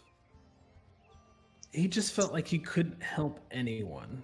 And the idea that he's been told by multiple people that he isn't necessarily good.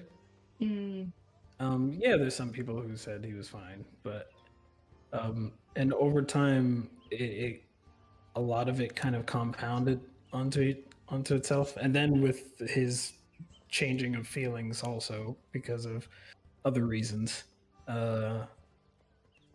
he's lacked hope for a while, and all that's there is usually just kind of just will. I guess will is there, like a will to keep going, but he never thinks things are going to go right, so he always thinks, and I Pessimism. think it's a lot of that, and I think he himself feels like he was better off where he was before he spoke, before people got in his ear, got in his head mostly. Gotcha. You feel all those sensations again. You let it wash through you. And then, kind of quite similar to what I described, Shawai, it's almost like you're walking into a mall and it's really hot outside and there's air conditioner, and it kind of washes over you as you step in to this new version of yourself. You feel those emotions fleeting until they've vanished, been sucked out, siphoned away. And the hopelessness that you once felt, it's as if you've never felt hopelessness before in your life. In fact, there's always hope. It's something that never dies. She'll give you 380 for it. Ooh. It's funny, I'm getting all this gold and I'm probably not spending it. Yeah. Nice, I'm rich.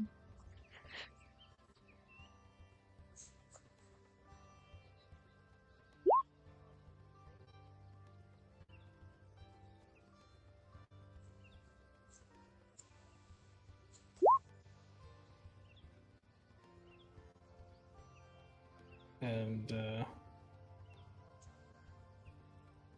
yeah, I think with that, he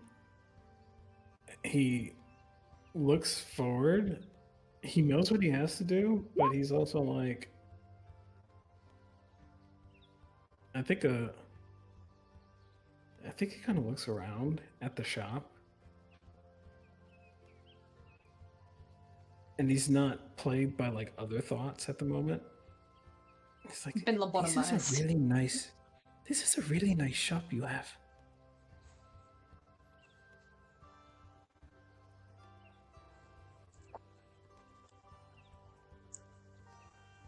She says, "Thank you."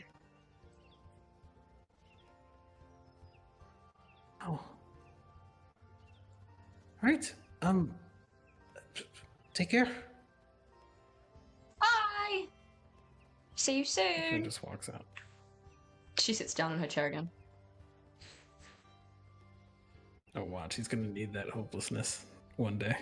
Monday. He's Not going to today, need though. it back. Today the sun is a little shinier, the clouds have a silver lining, and it's a beautiful day to be alive. That cloud over his head is gone. Fuck It's like, yeah. Yeah, the boys TM start walking down the street. The boys are back in town, dude. Let's fucking go.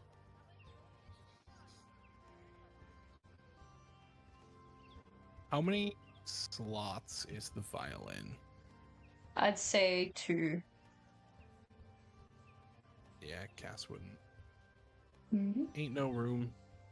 Got 380 also. Actually, fuck it. He'd buy it. It's 50 gold if he has to leave it later. When he needs room for other things. You walk into the music shop. You see there is a gnome man behind the counter. He's got like really pointy hair. It's all straight up in the air.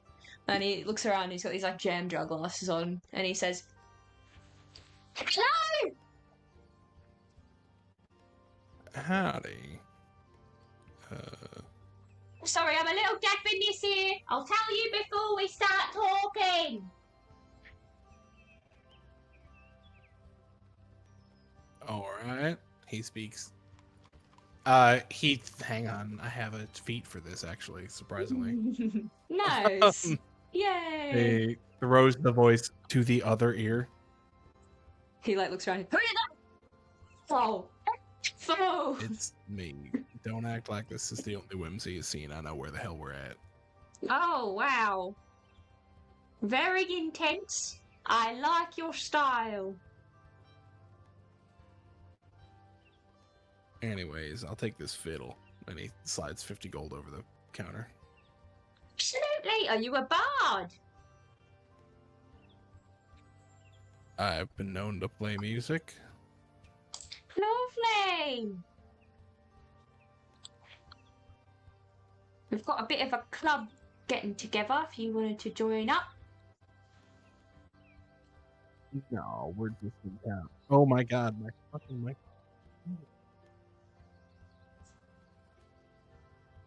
Can you hear me now?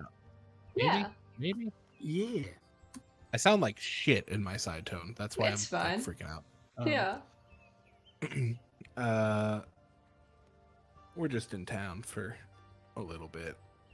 For the ball Thanks, then. but no thanks. He does not answer that question. Alright, you keep your secrets then. Alright. Well, have a nice one. Bye. Thank you for the fiddle. Yeah, so he'll do that. And then that's when he would go grab lunch. You walk out into the Because I street, you missed see... like half of these. You walk out into the street, you see Arlo and Wyatt walking past. Shan, random question. Yeah. So, a long time ago, I dropped in hope. And I'm just wondering, because we never established how you regain hope. Would Arlo technically have regained hope right now? not feeling hopeless? It's fine if he doesn't. I was just wondering. Let me think about it for a second. I think that hope as a mechanic is...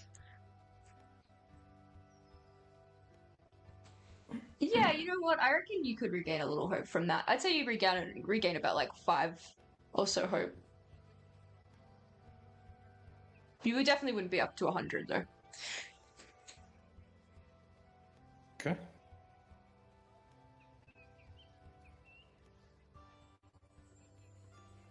Yeah, you all the boys gather in the street, I guess, or you notice Kaz walking out of the music shop.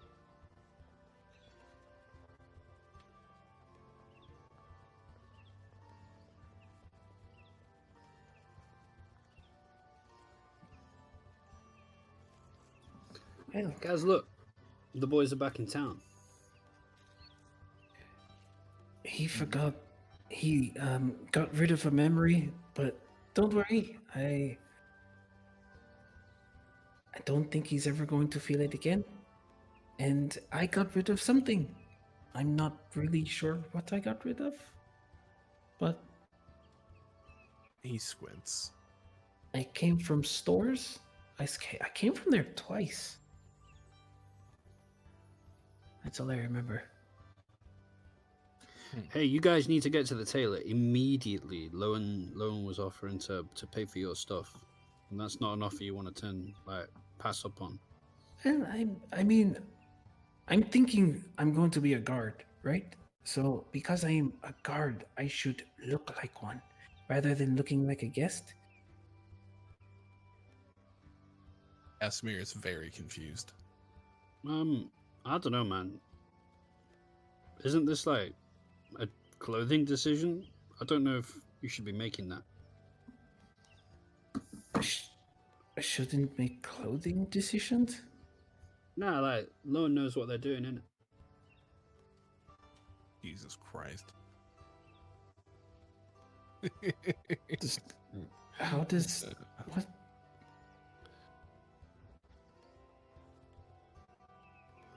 I'm just trying to, like, lighten your mental burden, I suppose. I don't know. The tailor's at the end of the road. I think as long as we get clothes, yeah, for the ball, we're good. Then we can, like, throw this money away. I mean... He kind of starts to whisper. Isn't there... Well, actually, I don't know if Lowen shared any of the things that the small court fae people, whatever, spoke about. About something happening. I don't think they have shared it yet, at a certain least. song. Okay. Then never mind. He would just be like, well, no, he still would. He's still thinking about fighting the queen, actually, so. Well, if it's something that could go over what I'm wearing, then I don't mind. Yeah, discuss it with the tailor, innit? Although, I actually don't, man. She is a prick. It's probably I a 5 hate on that woman. standard. That means she's probably alright. Maybe better than alright. Nah, listen, man. You'll know what I mean. You'll know what I mean. Some of the things she was saying to me was downright rude. Did you deserve it? Did I? No, man. Not even that time, you know. I actually didn't. Swear down, man. Well, why don't we go there? Say, Wyatt. Why don't we go there and see then? Because I have a Yeah, feeling sure, she's why not? nicer. She's nicer than you, let's say. No, she will be. She will be now. That's just the way the fates will it, isn't it? Now that you've said, oh, she's going to be nice, and I've said she's horrible, she's going to be super nice to you guys. That's just the way of it. That is just the way of it. That's just the way of it. But I know what she is. You all walk to the tailor's. You open the door. You see that Lowen is stood up on one of those styling pedestals, and there's a kind of floor-length mirror that's leaning against the wall in front of them. And the tailor has like a variety of different fabrics, and is kind of talking Lowen through and like helping them come to a decision on maybe what they want to do. They're also taking their measurements with a flying sentient measuring tape.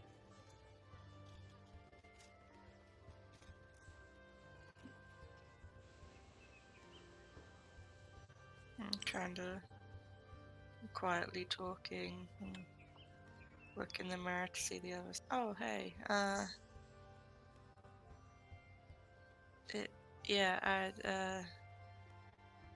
Why did you let them know that I would pay for their...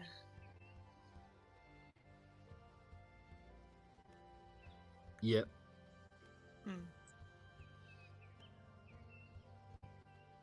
So, I assume it's gonna come to 1, 2, 3, 4, and something little for Ratso, so, like... Yeah, let me pay for Ratso. Let me pay for Ratso. You sure? Absolutely. Alright. So about 400. Castle pipe up. They got money. They sold memories. I'm stacked. Who sold memory? I didn't. We did. I was gonna ask what you sold, but I guess you can't remember. I could tell you what Wyatt sold, but that would be inappropriate. Lowen, it's actually free money, man. You can't remember like what you sold, so you don't even care about it afterwards. And they just give you loads of gold for nothing. He's not wrong, actually.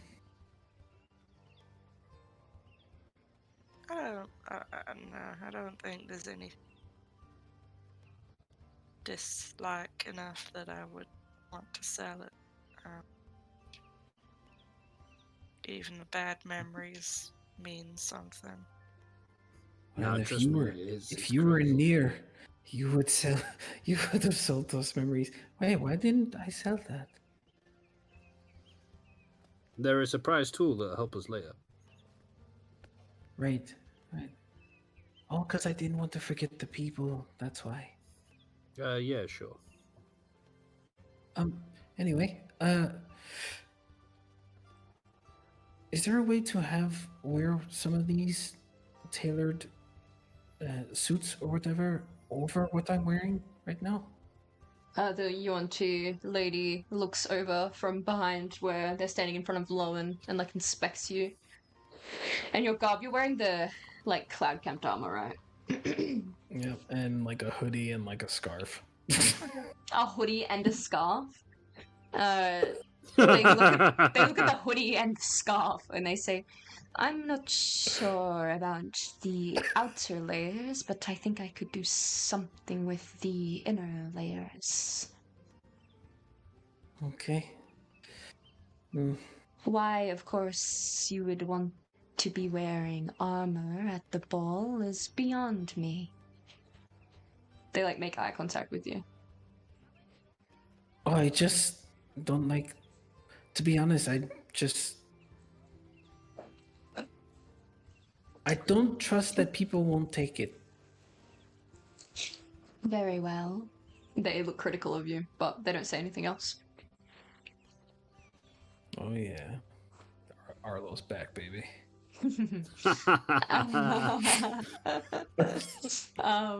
Yeah. They all like lift a hand and like wave you forward.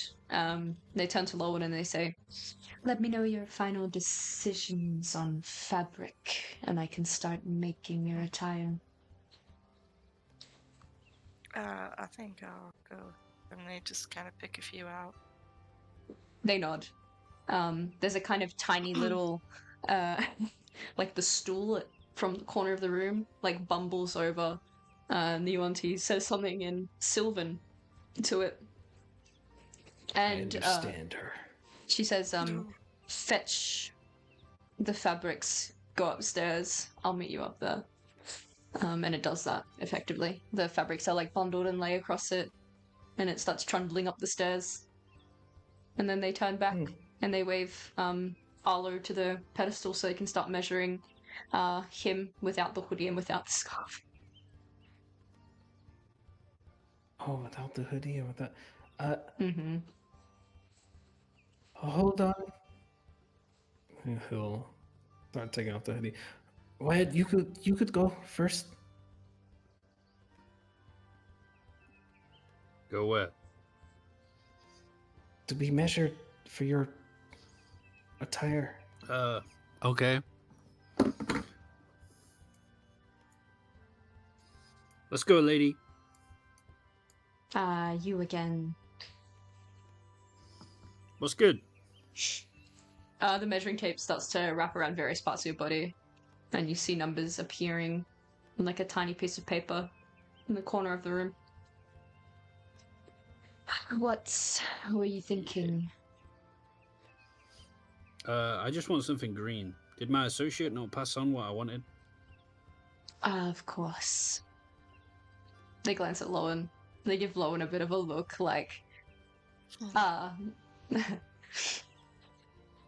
parent of a toddler, very nice. And they look back at Wyatt.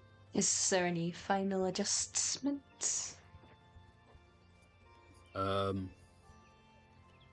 Green. And also, it should show off my jack muscles. Jacked muscles. And could you, yeah, and can you embroider a crown on it? No, wait, the moon. Can it have the moon somewhere? They nod and they don't say anything else. And they kind of walk away to go find some fabrics. Yeah, calm. He comes back downstairs. That was actually easy. You're right, she doesn't seem to like you. Oh, yeah. She's horrible. Imagine why. I mean, she doesn't seem to like me either, so... Yeah. Nah. She hates cool people. She hates the boys. She hates the fact that the boys are back in town. That's what she hates. She'll wave Arlo over. Arlo will have taken off his hoodie. And scar, you know, what's needed. Yep.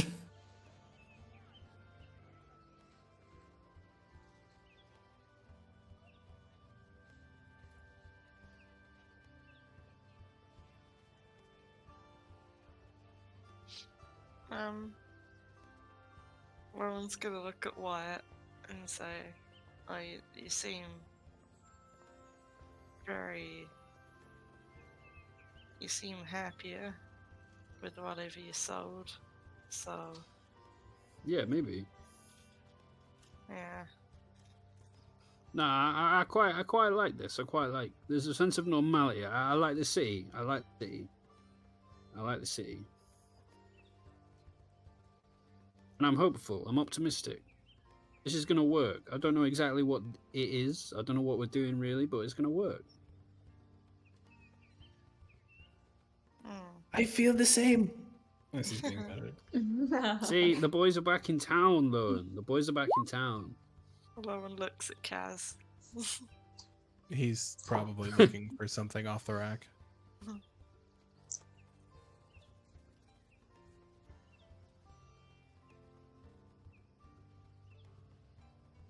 Could he find... Would they have, like, anything just, like, a suit off the rack, or is it all custom?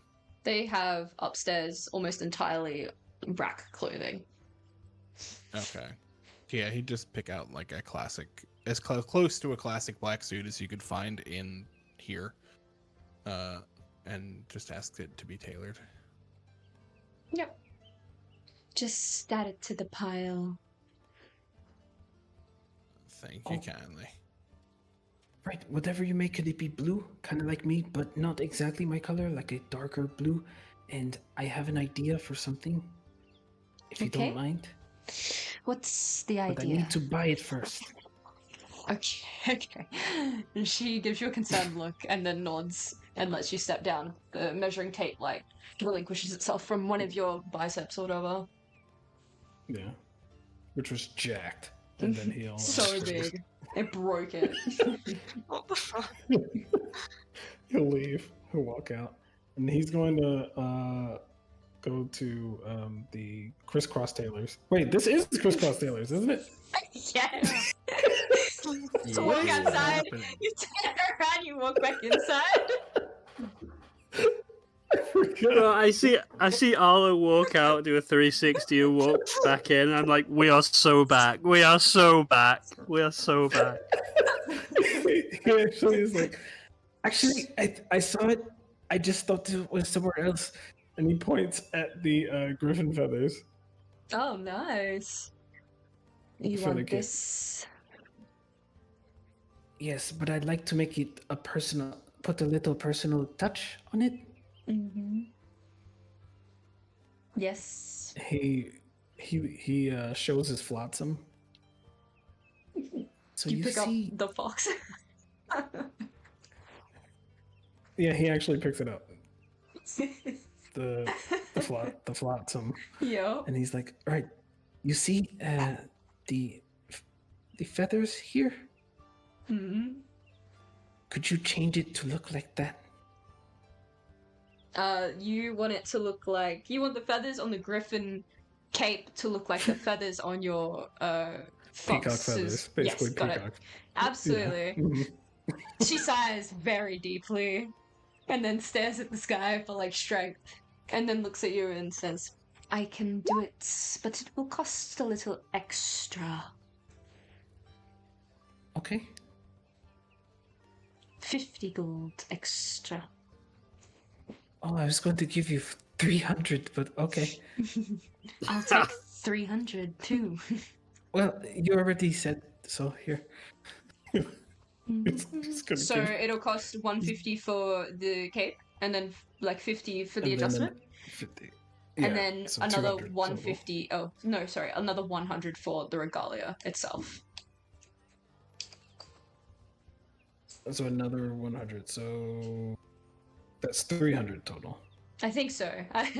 My math You said another 100. seems right. Yeah, 150, 50, and then another 100. Yep, that's it. Yeah. Very So, good. That's fine. Nice. Very good, very good. They'll take your money, they'll add your stuff all to the pile, and they'll say, "You can return in a few hours and it should be done."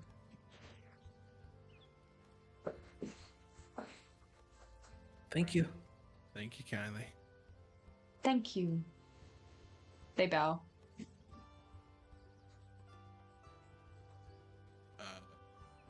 When everyone else turns around, Cass will slide them an additional 100 gold and just say, "I apologize for my friends." And They walk out. smile at you with like serpentine teeth. Like those tiny little tiny ones. And there's like two of them. She says, "Your token is much appreciated."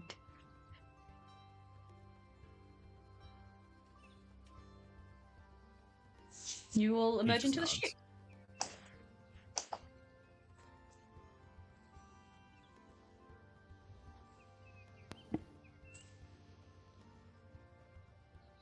I think Arlo just wanders off. Just speaking to locals. Did they say when to come back? Yeah, in a few hours. It's like 2 or 3 hours. Okay. Yeah. Yeah, Cass would just go back to the bar.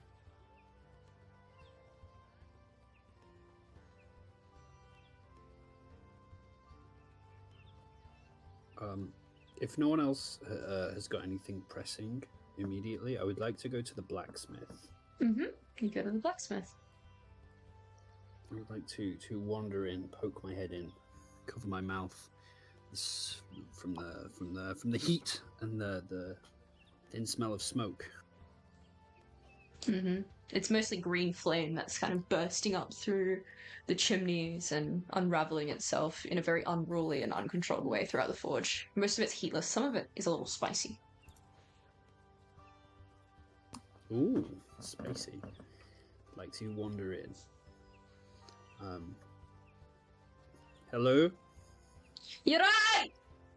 Get back away from that forge! You'll burn yourself! Hey. Chill. A dwarven man comes out. You see he's quite tall for a dwarf, almost like maybe his lineage is like half dwarf, half Goliath, so it's like an awkward medium hybrid. But he has like dwarven features and a very long beard that's like gilded in with these like little gold, notches. Mr. Kremik. He looks at Wyatt. Ah, dwarf. Finally. Ah, human. Finally. Ah, Nah, yeah, I bet you see too many of me. Too many of me. I've not I seen do. enough of you guys. You're overrunning everything. Yeah, it's a problem we have. How are your people doing? He sniffs, puts down. He's carrying this like oversized. It's like a war hammer, but he's using it as like a hammer for blacksmithery. He puts it down with this heavy thud. Epic. Crosses his arms. Most of my people are down in the mountains. Most of us don't like to come to the capital, but there's good money here, so. Understandable. Wyatt, you see Arlo walking just behind you. Hey, what's good, Arlo? Oh, hey, don't mind me. You could continue doing what you're doing. Came to browse, really, Arlo, so it's all good. I also... Listen, Mr. Dwarfson. Can I call you Mr. Dwarfson? You call me whatever if you're gonna buy something. I've got even better. Listen, it's occurred to me. I don't know why. Basically, I'm trained as like a defensive warrior. I've always trained, like my whole life. I've been trained as like a defensive warrior. So I've been managing to get by with this massive long halberd on my back, and I'm kind of emotionally attached to it. I think it rocks. Don't you? Do you mind if I swing it? I'll show you what it does. If you don't swing it at me, you can swing it. No, watch this. Pre this. He takes it out, he readies himself, he makes sure the area is clear. He gives it an almighty downward swing, and the golden feathers flee from the back of the blade and fall to the ground. Wispy, swaying side to side as though they were in a hammock, until they land on the ground and then slowly dissipate in golden sparkles. He says, what do you think of that? Oh, that is quite nice, isn't it? Where did you find something like that? Yeah, He like holds a hand out to inspect it. He offers it over. I don't know, actually. I can't remember, to be honest. He lifts it up as if it's as light as a feather. He like twirls it between his fingers, stretches it all the way out to like look at how straight the blade is, looks at the end, squints a little. It could use a bit of a sharpen, couldn't it? You know what I'd like? This is I know it's an incredibly powerful and magical blade, and maybe what I'm asking for here isn't possible. But I would like its size to be reduced. Now, what I'm proposing to you is, the thing is, I've looked. I can see around your store that you have many great magical weapons. That like there's an incredible sword here that actually would suit me perfectly, and it's amazing. Unfortunately, I'm kind of emotionally attached to this weapon here. Do you see my problem? But it doesn't functionally. It doesn't serve me so well. So I'm willing to pay you like a full weapon price if you can like whittle this thing down. Say if we changed it from like a halberd, which does like it's like D10 slashing damage, heavy reach two-handed. I'll even it doesn't even need to be like a D8 damage. I'm so attached to this thing, I'll even take it as like a scimitar. That's like how attached I am. I'll even take like a D6 damage. I just really don't want to lose this weapon. All right. I can make some adjustments to this weapon. I'll need a bit of time with it though. I understand, sir. Do you think this is possible? Because if you think something like that is possible, I would like to buy one of your shields. He looks at you with like the gravity of 1,000 newly served adventurers on a quest, and he says, I'm a dwarf. Anything is possible when it comes to blacksmithery. Of course, I apologize. I should. I'll let me browse your shields, sir. I would like to look at Arlo and see what he's looking at to make sure that we're not eyeing up the same delicious goods. He's looking at the prismatic javelin. I don't know. I don't think you were looking at that. In that case, I would like to approach the shield of Yggdrasil. The retaliating bloom shield fucking rocks, but unfortunately it's got bloom in the name. So it's like it's like when people weren't buying Corona beer during the pandemic. It's like yeah. It's like brother. Yeah, so I genuinely just like I see pollen and flower and I'm like, I don't trust it. I really just don't trust it. Dude. Maybe that's why it's cheaper than the other one. It's bait. But I would like, it's just pure bait. I would like to take down the shield of Yggdrasil. It's fucking heavy. And admire it first of all. Yeah. Why it can just about bear the strength of it, I think. And you would like to carry it forward. How much for this fine piece of equipment? 450, I believe. Mr. Dwarfson, this is an incredible piece of dwarven craftsmanship. I wouldn't even dare to try to negotiate for such a fine piece of work. You have yourself a deal, my sir. Sounds good. And what about your friend there?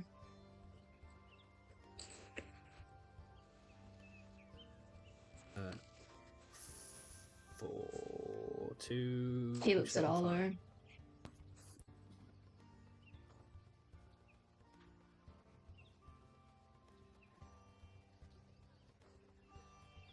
Oh, you might be muted, Art.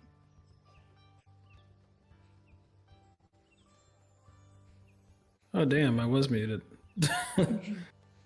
He says, "I'll take this." Prismatic javelin. Very, very good.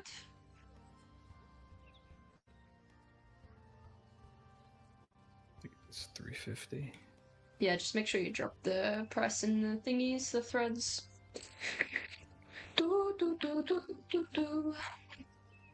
Awesome. Yeah, I should probably do that. Alright, well, I can get this Albert back to you tomorrow with the adjustments on it. Probably, I reckon, about 250, 350 to do what I'm thinking of to it. Absolutely. Alright, sounds good.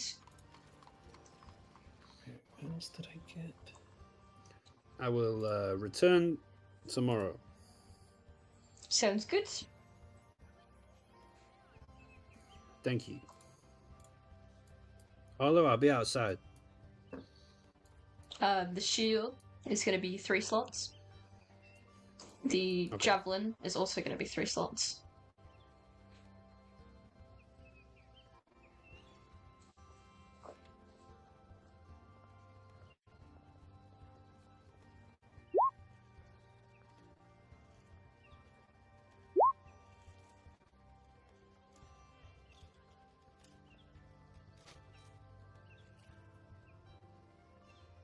Is there anything else that anybody else would like to do?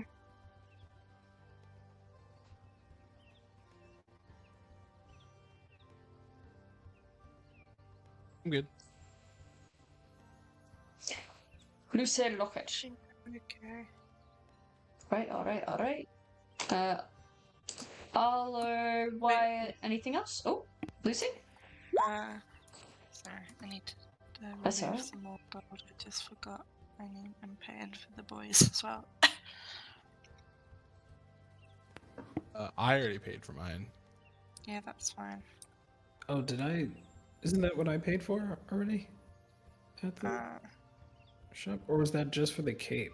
No, you paid for everything. Oh, okay. Oh, I didn't realize. My bad. Like, you paid for everything that you were buying, so not everybody's. Okay.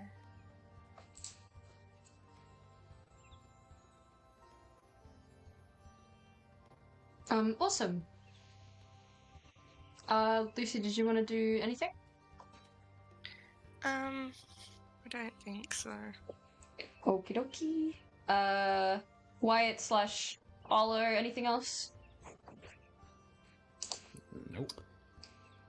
No, I am good for shopping. I think I will retire to wandering the streets. Very nice. Same. This is probably a good time for a little break then. We'll be back. Boo, boo, boo, boo.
Let's go! Let's play! Let's play some D&D again.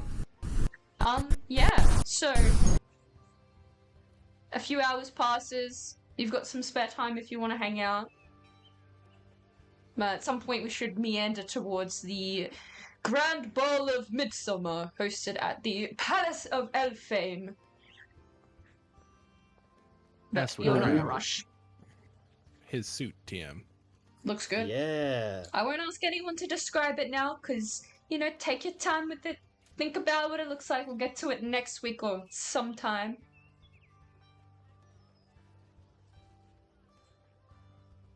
Arlo would also get his, Very nice. Very nice. along with his peacock feathers. It looks really cool. The only little hint towards I'll give that I've got an idea of is basically a more ornate Howl from Howl's Moving Castle. Oh, I'm so excited. I'm so excited.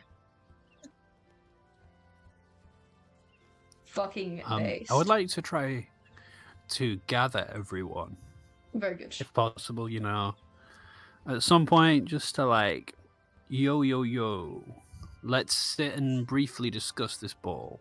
Sounds good. You could gather everyone at the front of the tailors as they're all walking out, or you could say let's meet at the tavern, or you could just, I don't know, your choice. Yeah, everyone, let's meet at the tavern in a little while.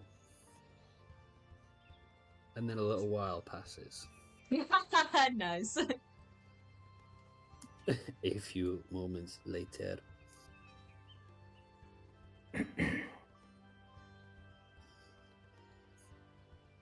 Well, spit it out. Well, so we've got the book and the brush. We need to get the book and the brush, correct? Mhm. What? So the book and the brush belonging to the queen. What are you talking about? Am I on crack? Did I imagine this? No, you're not. It's the one that unmakes things. Wait, did you forget the memory? All right. No, I did not. Not on purpose, mind you. Imagine, dude. I very nearly, if I would have rolled higher on that int check, I would have forgotten the entirety of Nier at the start of the session. Oh my god. Love Nier. It's certainly not going to be a lasting source of trauma for our guy Cass. For most of our party. What do you mean? I forgot mine. Nier.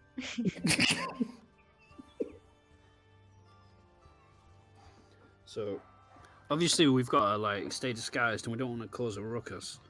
Yeah, so maybe Lowen. think before you talk when we're in there. So Let Lowen do the Lowen, speaking. yeah, and obviously you'll get the most opportunity to find out where these things are.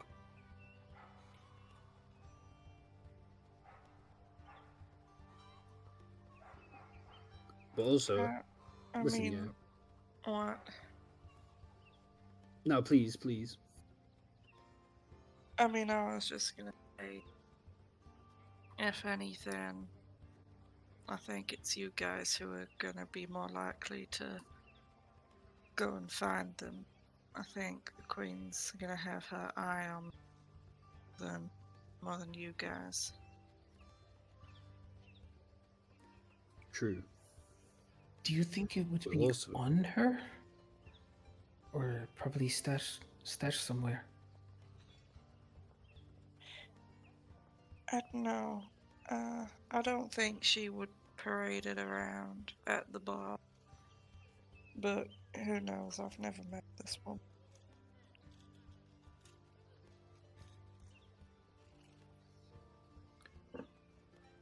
Yeah.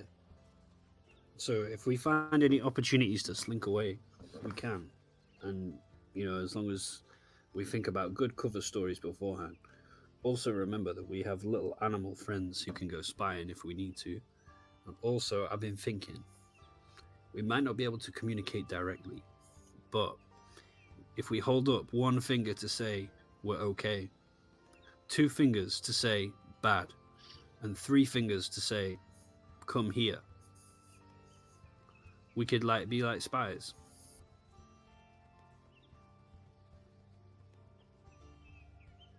Okay.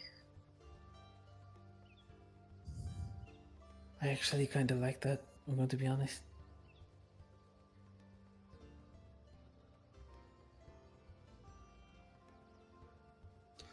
Just, signaling, innit? Signaling. Just signaling. Conspicuous signaling. But, trying to remain focused. Also, I think need to bear in mind, if things kick off, and the queen disappears or makes a move, we need to bear in mind that she is likely going for that book so that she can unmake whatever the causing the problem. So we need to follow in that case and not let her do unmakings. Maybe I should drink that stuff. Because the ball's tonight, right? Yeah, what stuff? The ambrosia, or whatever it was called. Here's your spell slots back, idiot. Don't use them so fast next time. Juice. Maybe we could keep them until things kick off. So they're fresh. I mean, I don't know how many slots you have, but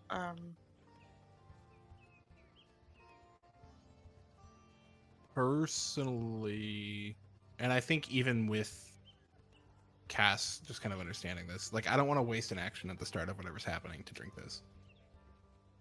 No, that's fine. It's fine. But I'm also very cognizant of the fact that I've used this once and we only had 4 draws from it, so I don't want to take from one of your guys's.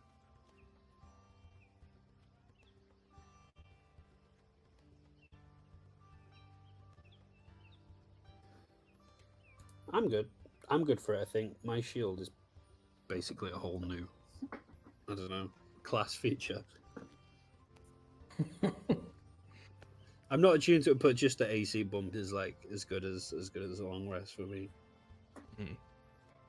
I think I've got most of my stuff at the moment. But I'm personally gonna wait to, I know an action's an action, but I'm gonna wait to use mine. Okay, how many do we have left? I think we have 3 sips left. Let me just check. I wrote out.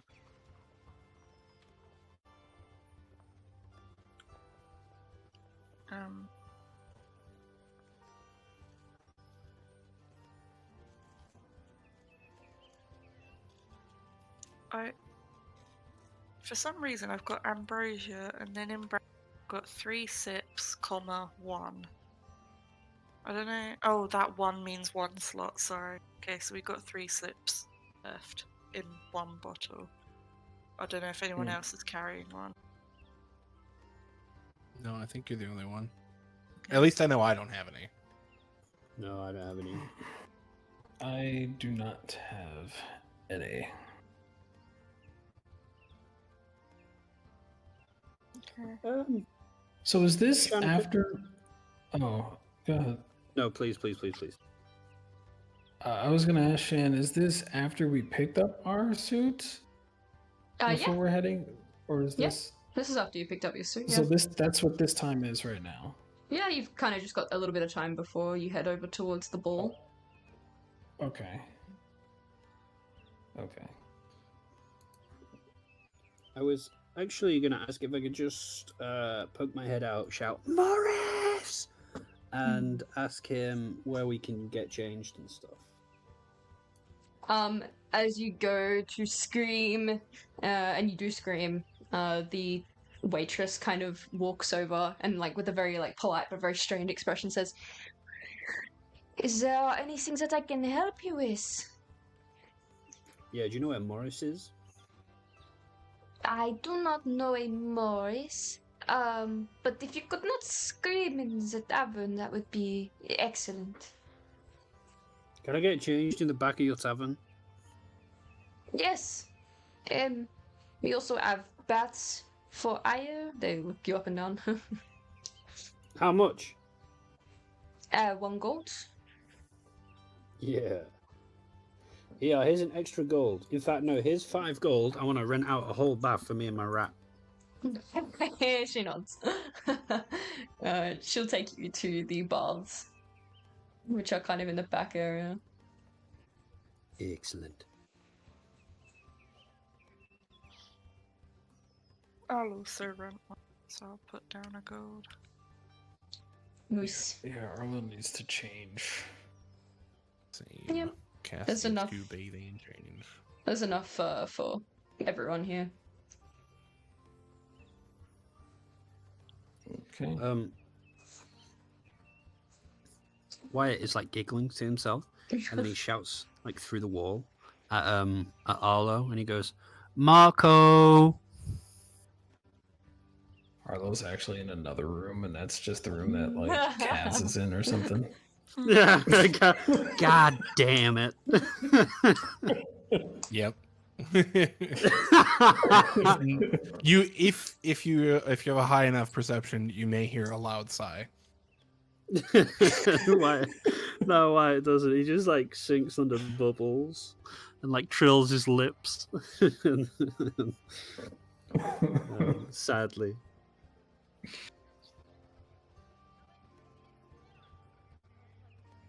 I will say, after Arlo puts his stuff on, I don't know. I understand attunement is like an hour and stuff like that, but he absolutely would rock those peacock feathers as part of his get-up. Yeah, you've absolutely got enough time to attune to those items. And he's actually still going to keep Pied Piper's scarf and wrap it around his neck. Also, his colorful scarf. Interesting. So he just got a bunch of colors on. Cutie, cutie, cutie.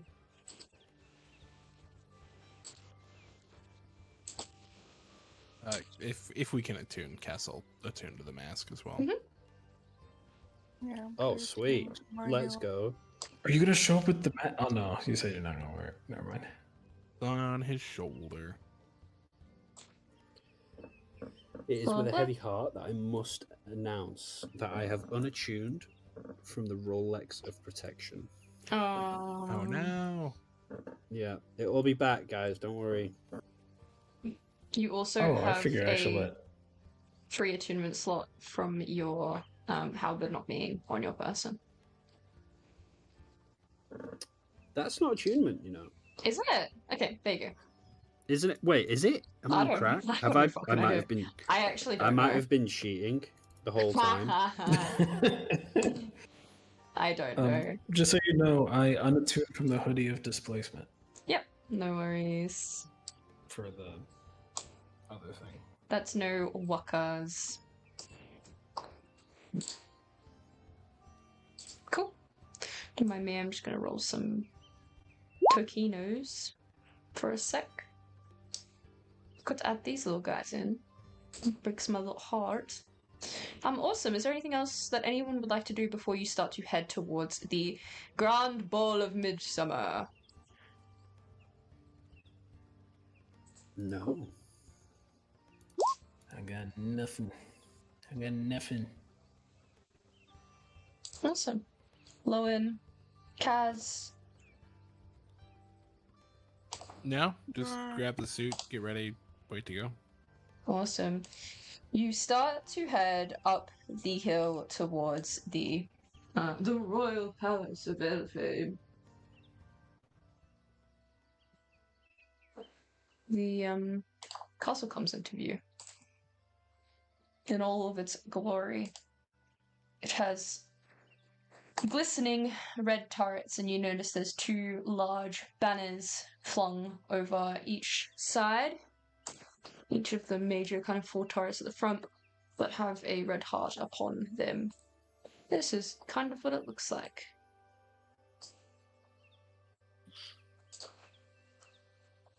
Ooh. Oh, yeah. You are received into one of the main kind of lobby areas where there's a cluster of more people. I'll simply montage this for ease.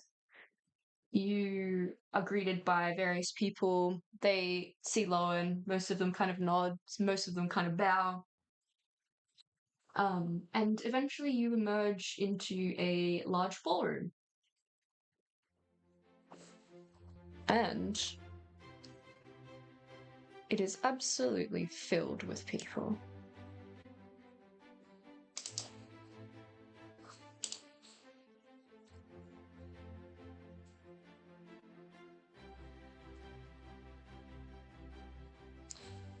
You are down in the south. You may drag yourselves up from this main promenade area. Immediately upon your arrival, there is a individual dressed in this kind of like white lace suit jacket. They're wearing white pants and like a white shirt or a blouse underneath. They turn to you and they offer you drinks on a golden platter.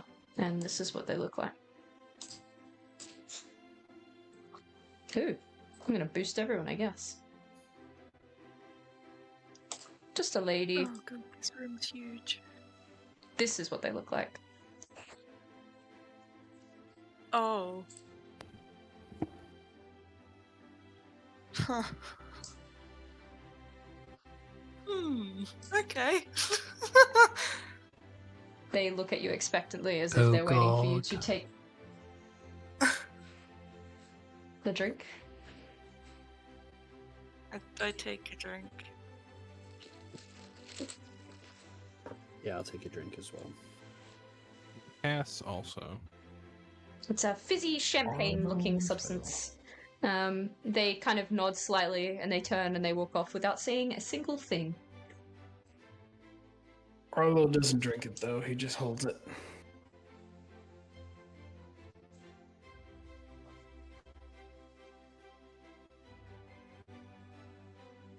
Random question about our stuff. Like, where did we put our stuff?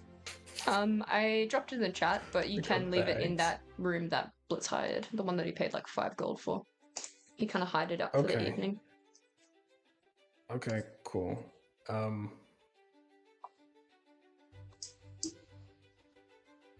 Very cool. Okay, cool. You notice, actually, could I grab a perception check? And I'm going to ask for it specifically from Lowen. Because this mostly pertains to Lowen. Okay.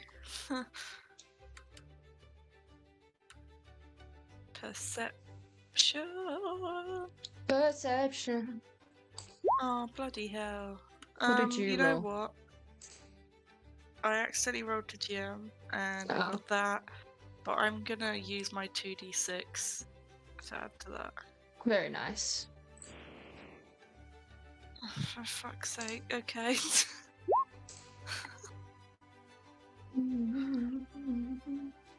Okay, cool. What is that, like a 13? You walk into the room, you look around, you notice there's a lot of people here. Let me blow some of them up. Everybody is wearing masquerade garb. They are all chatting between each other. Most of them are like eyeing around the room, kind of seeing who's with who, walking with who. It's mostly a bit of a who's who. There's like a congregation in the center. The edge of this like I guess like a glass-looking platform is slowly spinning, very, very slowly around the central piece, which is stagnant. And everybody that is paired off on this moving piece is dancing. All the same dance, a very official dance. You notice a few things, Lowen. You notice that there are a few familiar faces up here in the center of the room with the bards. There is a small rock hitting a triangle at various points.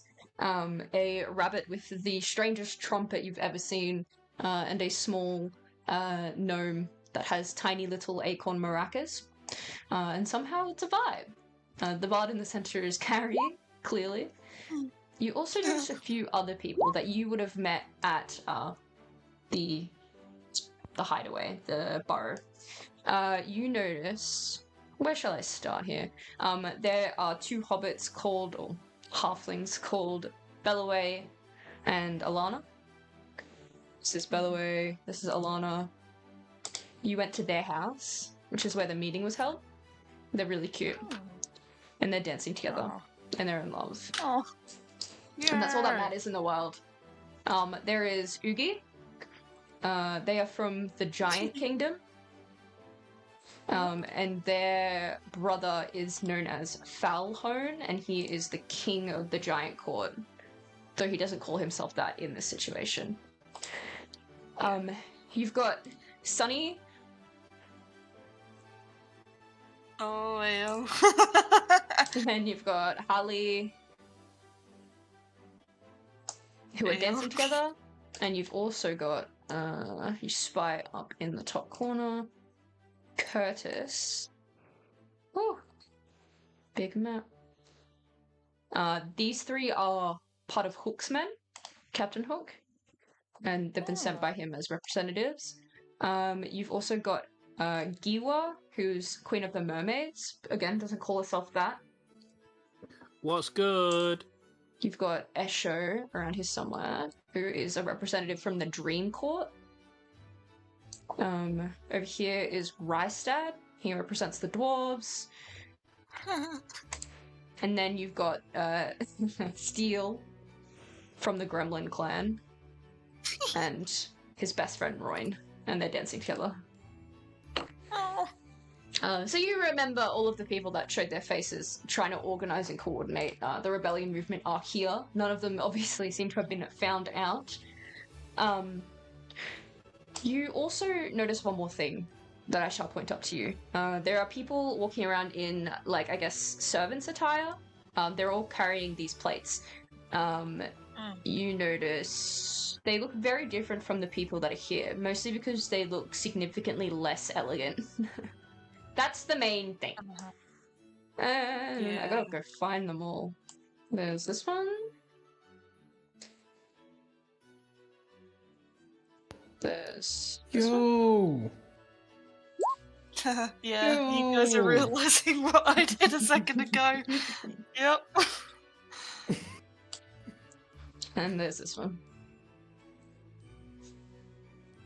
Yep. In addition, there is another one that catches Lowen's eye probably almost immediately. All the way on the other side of the room. This guy's very relevant to you, Lowen, because that's your dad. Oh my god. No way. And that's where we're going to end this session. But next session, we're going to pick up.